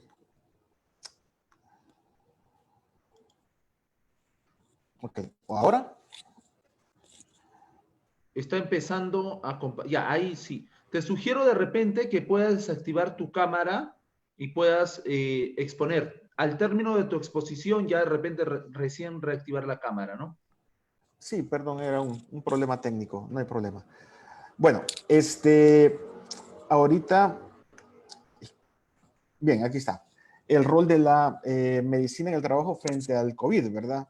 Esto es bien interesante. Quisiera comenzar mencionando que no tengo ningún interés, ¿verdad? En esta ponencia, más que el simple hecho de ayudar en la prevención contra el COVID y la población en general para evitar muertes. Bien, esta es parte de la temática que vamos a desarrollar. Básicamente vamos a hablar un poquito de lo que es el tema de COVID, que ya pues Carlos Fernández habló un poco del origen, no me voy a meter mucho con eso. Vamos a ver cómo actúa el COVID en el cuerpo, ¿verdad? Qué características hace, y vamos a hablar también de un estudio que realizaron hace poco tiempo, el BID, referente a las agencias policiales a nivel de Latinoamérica. Bien, algo interesante que vamos a ver es que el año 2000 creo que va a ser un año que lo vamos a recordar mientras vivamos, y pues va a quedar ya en los libros de la historia, ¿verdad? Definitivamente como el año más crítico para todo el mundo. La crisis sanitaria, la parte económica, pues eso ya lo hablaron también, no me voy a meter con esos temas, pero quizás algo bien interesante que tenemos que entender es que el rol de las Fuerzas Armadas, o llamándolo así de esa manera, entendiendo la policía, el ejército, entre otros, forman un papel muy importante en el combate para el COVID. Obviamente con las primeras líneas, que son la parte médica, ¿verdad? Entre otros, y todos aquellos que forman parte del funcionamiento del país, de cada país, que probablemente está al mínimo, pero que aún así todos los países siguen funcionando. Muchas personas han preguntado cuáles son los protocolos que se deben de seguir. Algunos se quieren basar en los protocolos de la OIT, la Organización Internacional del Trabajo. Otros quieren basarse en los protocolos de la OPS, la OMS. Otros hablan de la FDA. Otros están hablando del Centro de Desarrollo, perdón, del Centro de Control de Enfermedades, que es el CDC Atlanta. Y podríamos mencionar más, como las OSHA, las UNA, entre otras. Pero al final, todas y cada una de ellas tienen un objetivo principal, y es básicamente generar una guía general de prevención contra el COVID en lugares de trabajo y evitar de esa manera los contagios y la muerte. Ahora, tal como les mencionaba, el estudio desarrollado por el BID fue hecho, y me he tomado el atrevimiento de compartirlo. Fue hecho básicamente entre el 15 y el 27 de abril de este año, ¿verdad? Por el Banco Interamericano de Desarrollo. Fue realizado por Natalia Alvarado y Herb Sutton, también por Leopoldo Lobardo. Y ellos, pues básicamente hacían referencia a una situación muy interesante en este estudio, de que el COVID, decían ellos, que es evidente que la policía, además de ser un colectivo de alto riesgo de contagio, están asumiendo una sobrecarga de responsabilidades debido a esta crisis. Ya la policía en sí, en cada uno de los países donde ellos desarrollaron esta temática, que ya lo vamos a ver más adelante, son países, pues lastimosamente, altamente conflictivos, y casi siempre eso pasa a nivel de los países de Latinoamérica. Bueno, principalmente me atrevería a decir a este lado del mundo, y es por eso que la delincuencia es el factor número uno al cual la policía, pues obviamente debe de atacar, ¿verdad? Y por otro lado también, esto se convierte en un desafío de mayor que otras regiones del mundo, debido a que los altos niveles de criminalidad y la percepción de inseguridad es permanente, ¿verdad? Es permanente. Tal vez algunos países a nivel de Centroamérica, del Cono Sur, bueno, incluyendo México, en algunos podrán ser un poco más seguros, otros menos seguros, pero el denominador común casi siempre es la delincuencia e inseguridad. El estudio fue basado básicamente en Argentina, Bolivia, Colombia, Costa Rica, Ecuador, Panamá, Paraguay, Perú, por cierto, con ustedes, Brasil, México, las Guyanas francesas y con Honduras. El COVID, pues definitivamente está atacando a todo el mundo, eso ya lo sabemos, pero cuando hablamos de la policía, normalmente tenemos a nivel de la población en general un concepto completamente diferente. Es decir, tal como todos lo han mencionado, vemos como quién me va a defender, como el brazo fuerte del gobierno o el brazo fuerte de un país, dependiendo de qué tan grande sea la cobertura policial o militar que ésta tenga. Sin embargo, algo que debemos de entender desde el punto de vista de la medicina del trabajo y de la seguridad ocupacional es que simplemente son puestos de trabajo como cualquier otro, con algunas diferencias bien marcadas, que son trabajos de alto riesgo, ¿verdad? Alto riesgo, desde el momento en que les puede caer un disparo hasta el hecho de salir golpeados, amputados o la misma muerte. y ahora sumado al COVID, ¿verdad? Podríamos hasta compararlos con bomberos, que también son trabajos de alto riesgo, y aunque los trabajos son diferentes, pero el riesgo al final viene siendo casi muy similar, entre otras cosas. Los cuerpos policiales no han sido la excepción en este caso, y es por eso que vamos a ver que, aparte del trabajo que la policía y los militares desempeñan ya en condiciones normales, en el día a día, se les ha venido a sumar el COVID. Y por eso vamos a ver de que en muchos países las policías, por ejemplo, están, bueno, no sé si alguna de estas fotos pertenece a alguno de los países de ustedes. La última sí es nuestra, el de El Salvador. Las policías están comenzando, bueno, ya, perdón, no están comenzando, ya están actuando en la contención del COVID en compañía de los ministerios de salud, ¿verdad? Los ministerios de trabajo, y pues a través de los militares y a través de la misma policía como tal. El concepto de policía de América Latina, por ejemplo, se encuentra en una situación crítica porque parten de un escenario pre-pandemia. Es decir, antes de la pandemia del COVID ya la criminalidad existía. Bueno, no es de orgullo para nosotros, digo, El Salvador, que en algún momento hace 5 años, bueno, de este gobierno hacia atrás, ser considerado uno de los países más violentos de Centroamérica.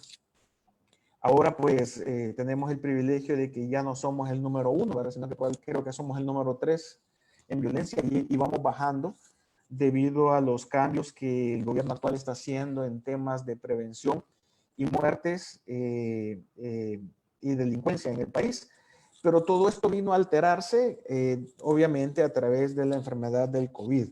Sin embargo, ya las policías estaban ejecutando un trabajo muy arduo en esos temas, debido a la alta criminalidad, perdón, y a los recursos limitados, porque como creo que toda policía del mundo tiene ciertas limitantes de acuerdo a lo que es el PIB de cada país.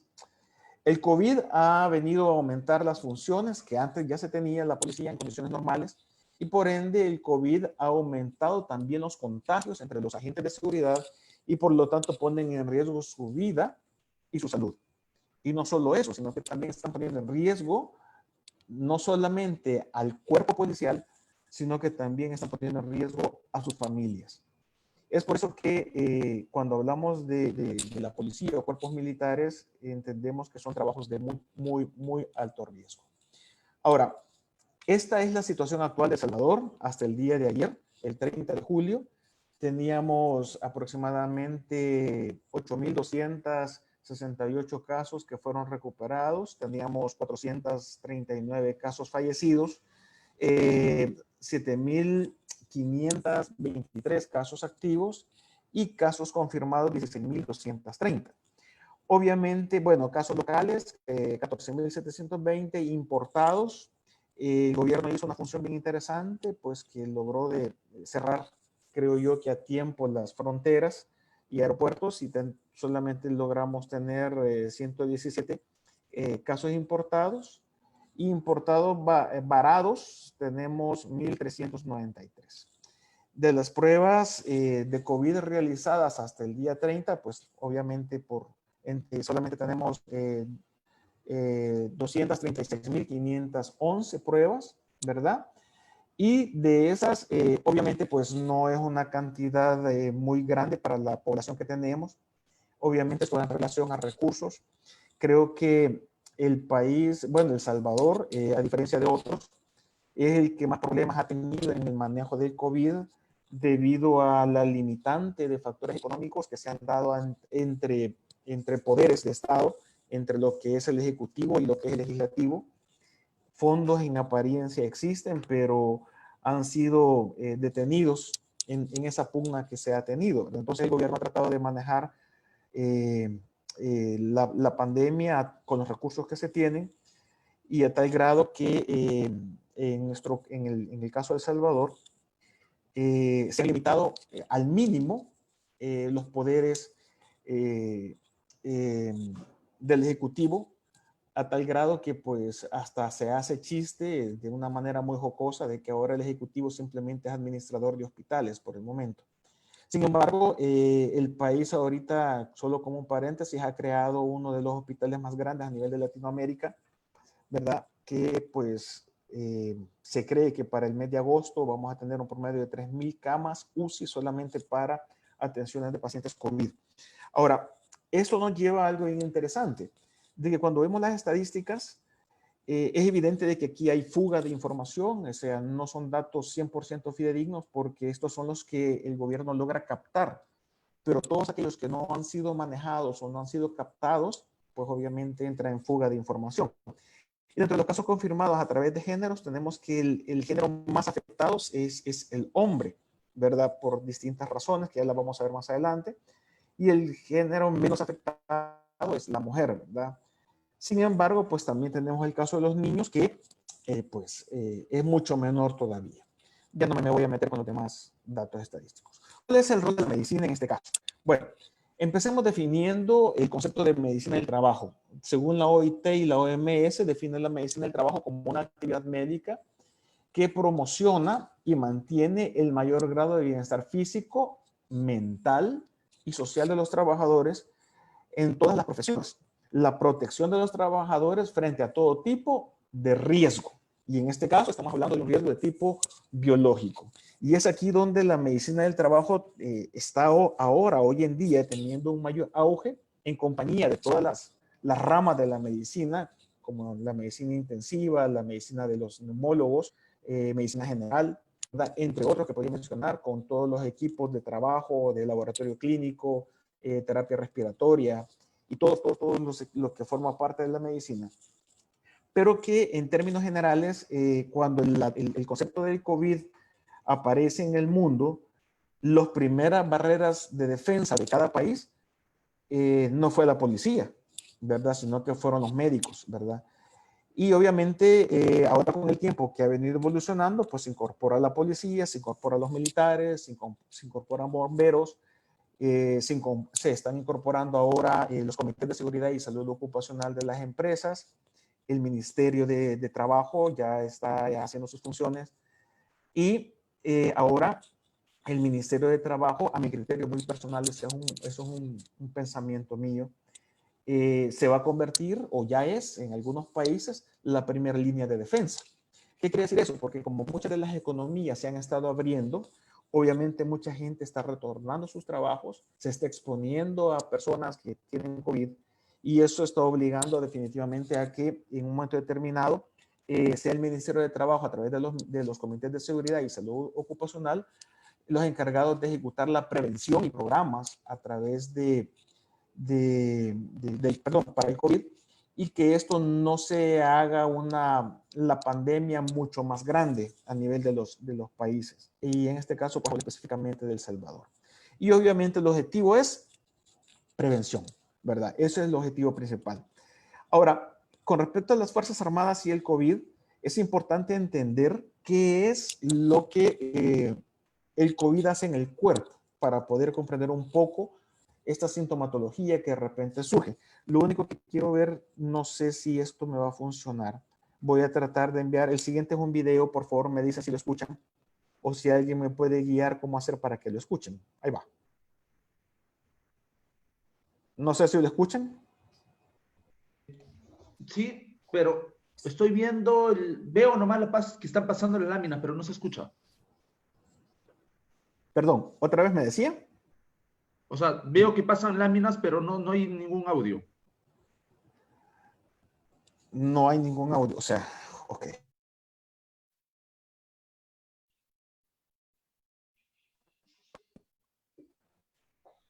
¿Me escuchan? A ti sí te escucho. Ok. Bueno, voy a trabajar sin audífonos porque no sé qué pasa. Yo no sé si voy a poder correr el video y me van a poder escuchar. Si lo logran escuchar, les voy a agradecer que me lo indiquen. Ya, yo te aviso, a ver.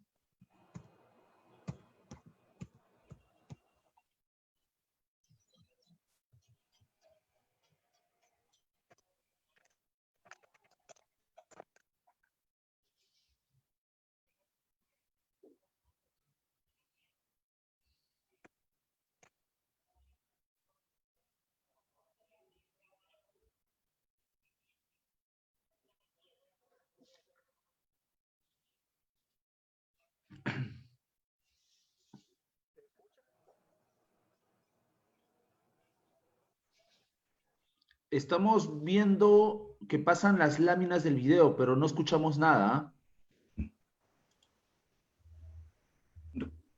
¿Tienes conectado los audífonos del equipo por casualidad?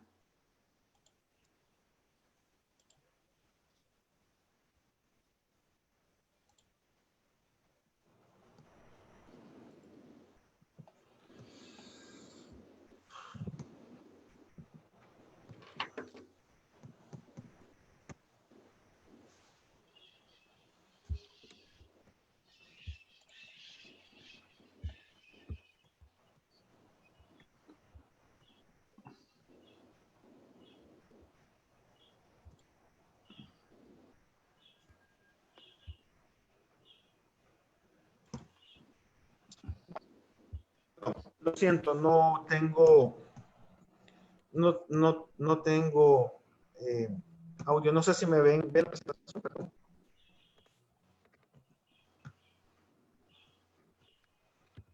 Hola. Sí, te escucho. ¿Pueden ver Está la en la presentación? lámina factores de riesgo no visibles. Sí, bueno, voy a obviar el video. Solo se lo voy a contar, tal vez me alcance el tiempo.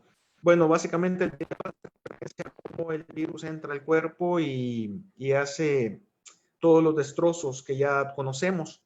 Algo interesante, algo que debemos de agradecer mucho realmente a nivel mundial, es que a los países que les debemos la vida mundial es a Italia y a España.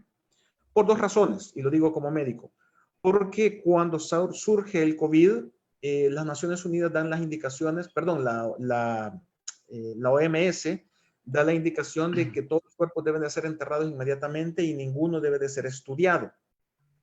Entonces, fue Italia y fue España quien se negaron a recibir esta orden.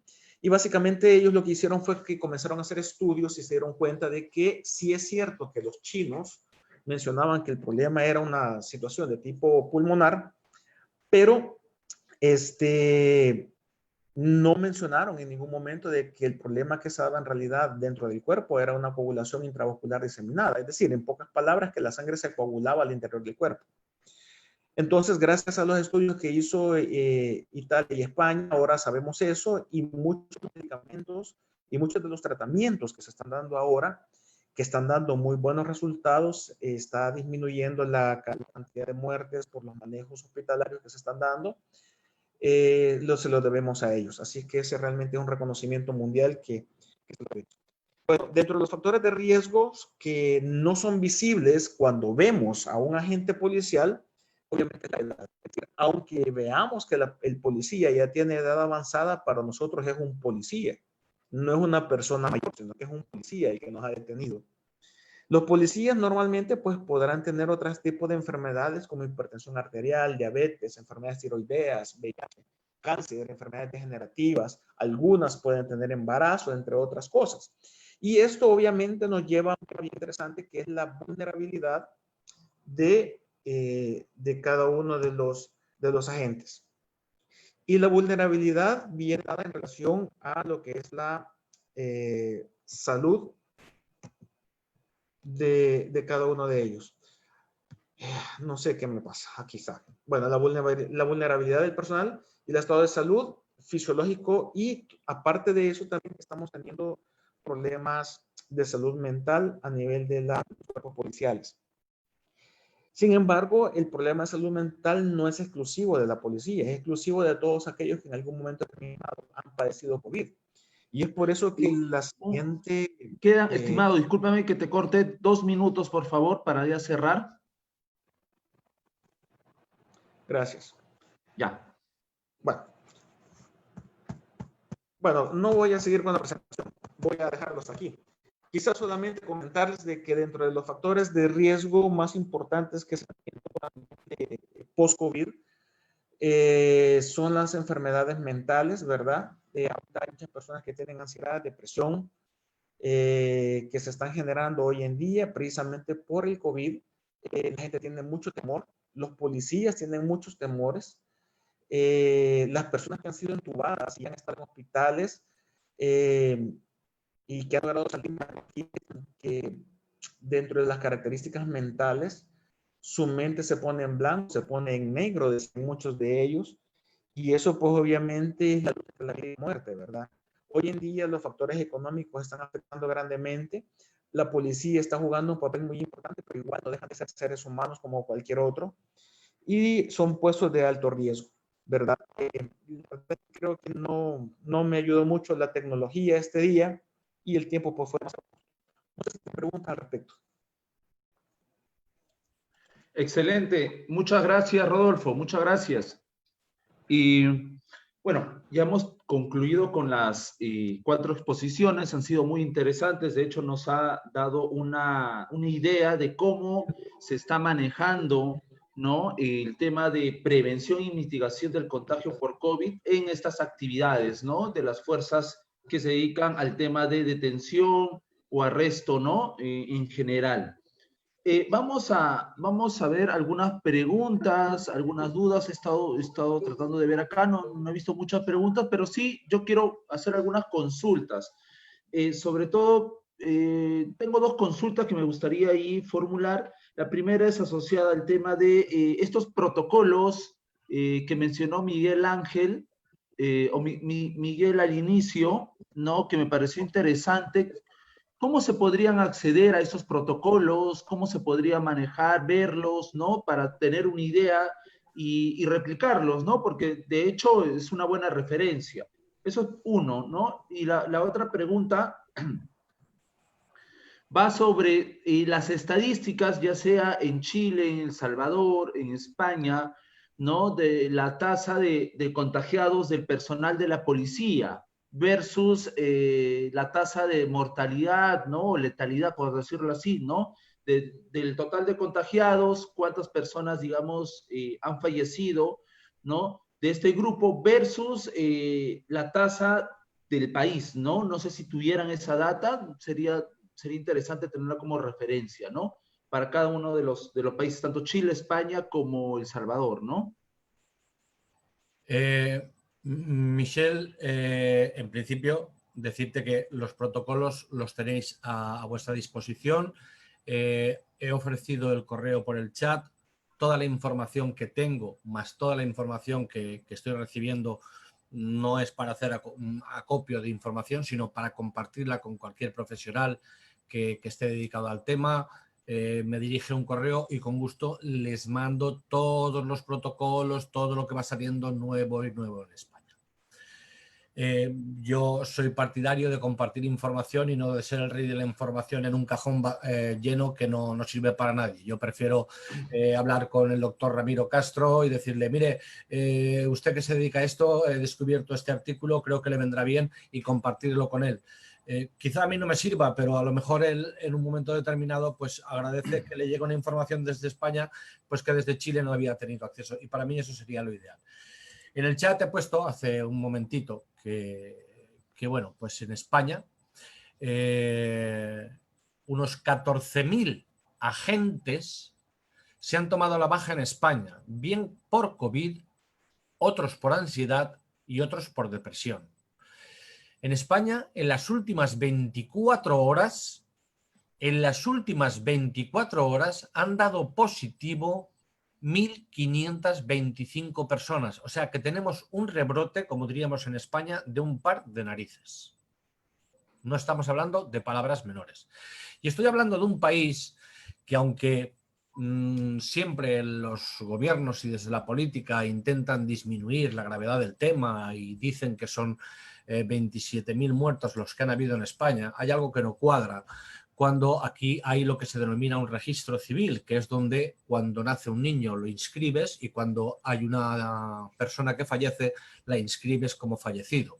Y no cuadra la estadística que está diciendo el gobierno con la cantidad de registros por defunción que están habiendo, porque la pauta más o menos anual era normal y ha habido un pico, y se supone que los muertos en España por COVID pueden estar entre 47.000 y 52.000 personas.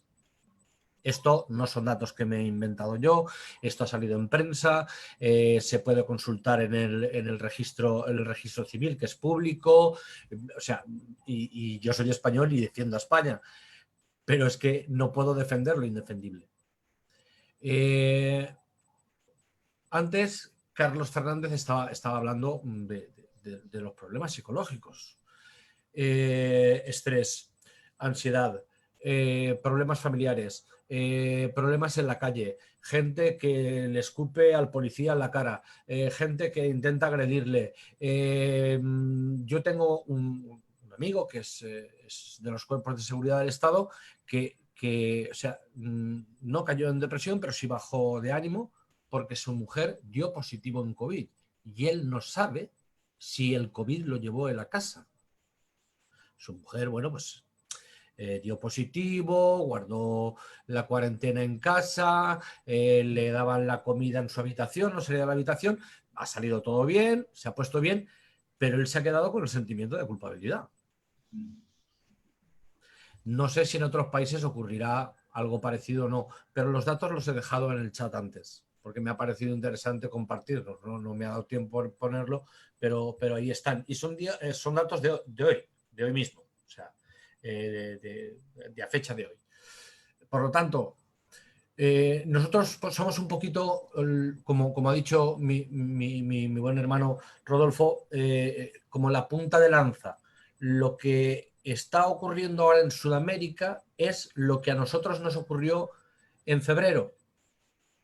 Y lo que les va a ocurrir a ustedes si no toman las medidas oportunas es el rebrote que ahora estamos teniendo en España, que creo que va a ser peor que la primera fase de la pandemia.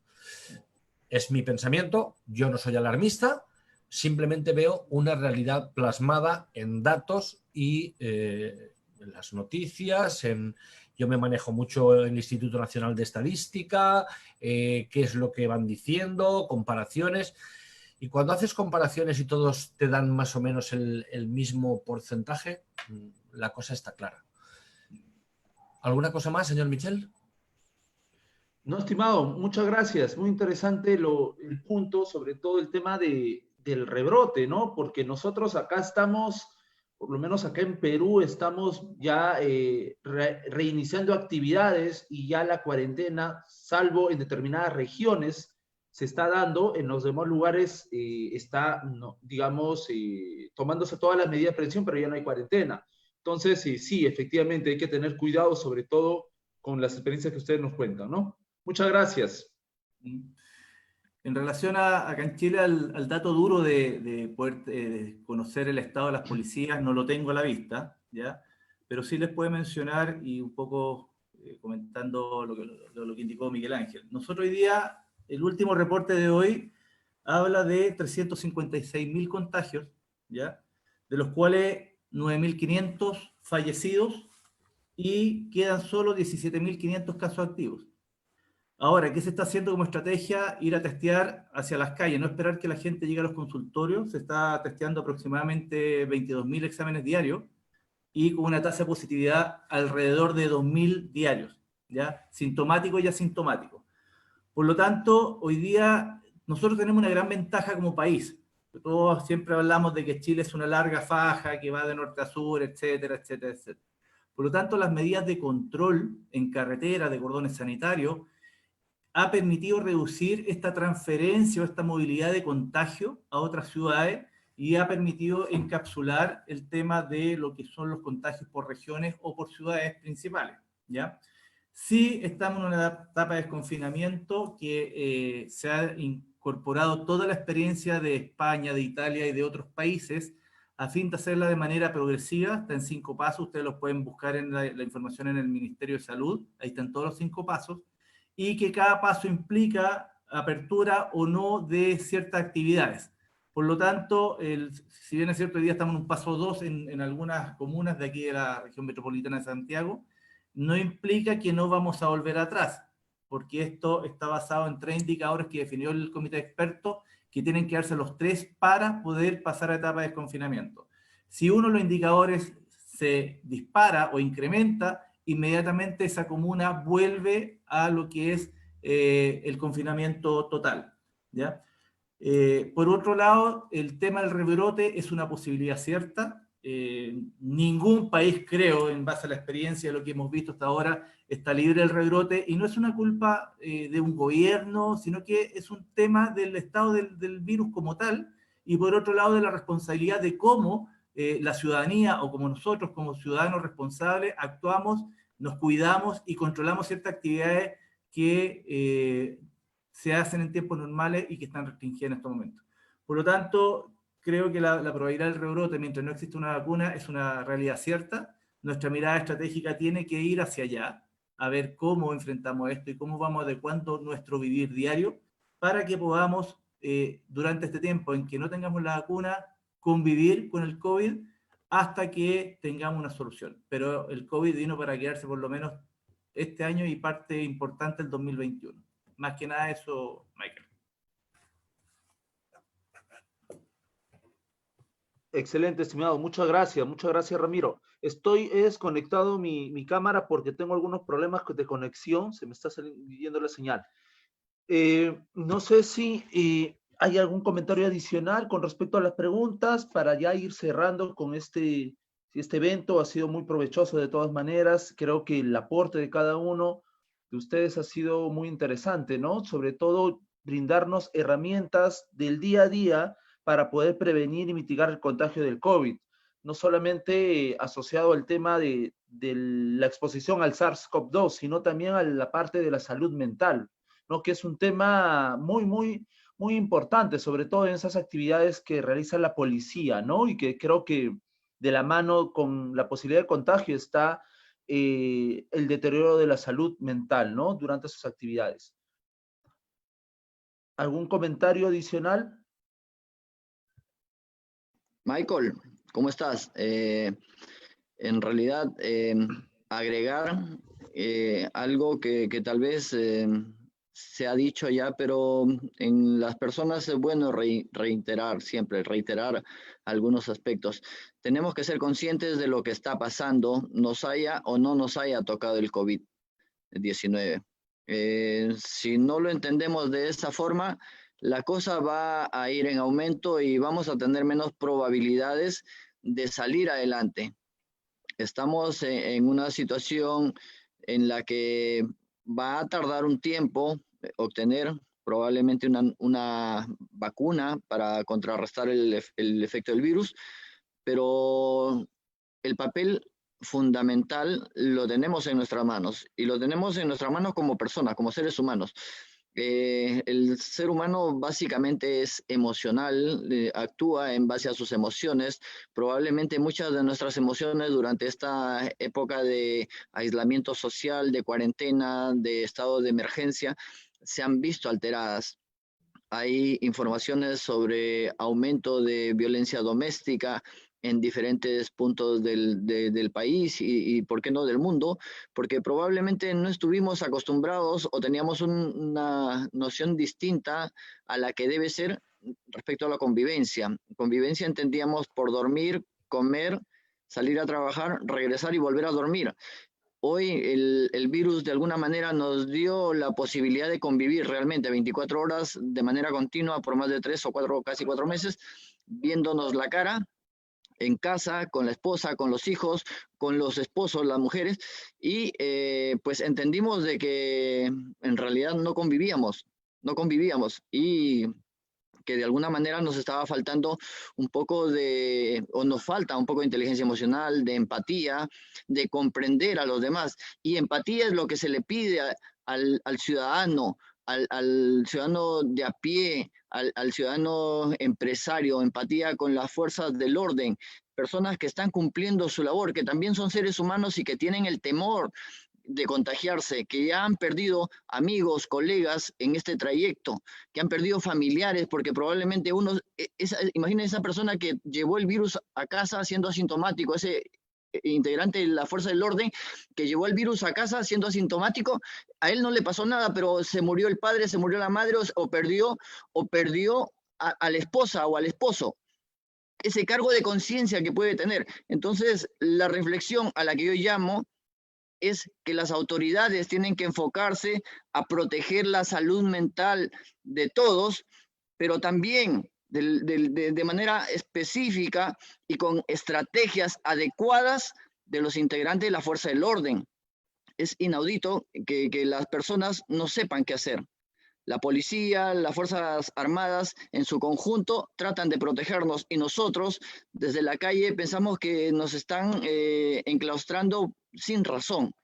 Tenemos que quitarnos esa idea de la cabeza y tomar en cuenta lo que se ha dicho hoy, especialmente lo que dice Miguel Ángel, el rebrote va a venir. Y es más, yo quiero, para terminar, citar un caso, un futbolista argentino en Italia, dio positivo una vez, dio positivo 2, dio positivo 3, con el cuidado que ellos tienen en esos clubes de élite.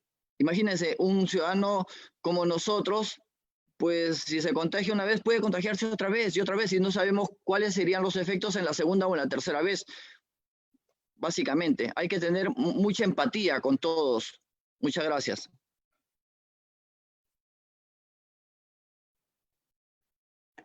Excelente, Carlos. Muy interesante tu comentario. Y sí, pues, ¿no? Hay aspectos que tienen que ver mucho con el manejo social, nuestras relaciones interpersonales, que ahora justamente son más necesarios que antes. Bueno, hemos llegado al término. Ha sido una jornada muy buena, muy provechosa para todos. Creo que hemos podido intercambiar ahí información muy interesante. A través de Asopesma se va a hacer llegar a todos los participantes un certificado, ¿no? Han dejado ahí sus correos, me imagino, y a través de ese correo se va a estar enviando el certificado y el material que en su momento se considere necesario y que podamos intercambiar con los expositores. En representación de Asopesma, quiero darles las gracias a cada uno de los panelistas, a Carlos, a Miguel Ángel, a Ramiro, a Rodolfo, por su participación. Ha sido muy interesante. Y doy por cerrado este evento. Quiero agradecer a todos ustedes por su brillante exposición y a los participantes también. Que tengan un buen día, muy buenas noches y que les vaya muy bien. De salud para todos, para toda su familia y para todos ustedes. Mil gracias. Hasta la próxima. Hasta la próxima. Gracias. Hasta luego. Muchas Gracias gracias. por todo. Un abrazo.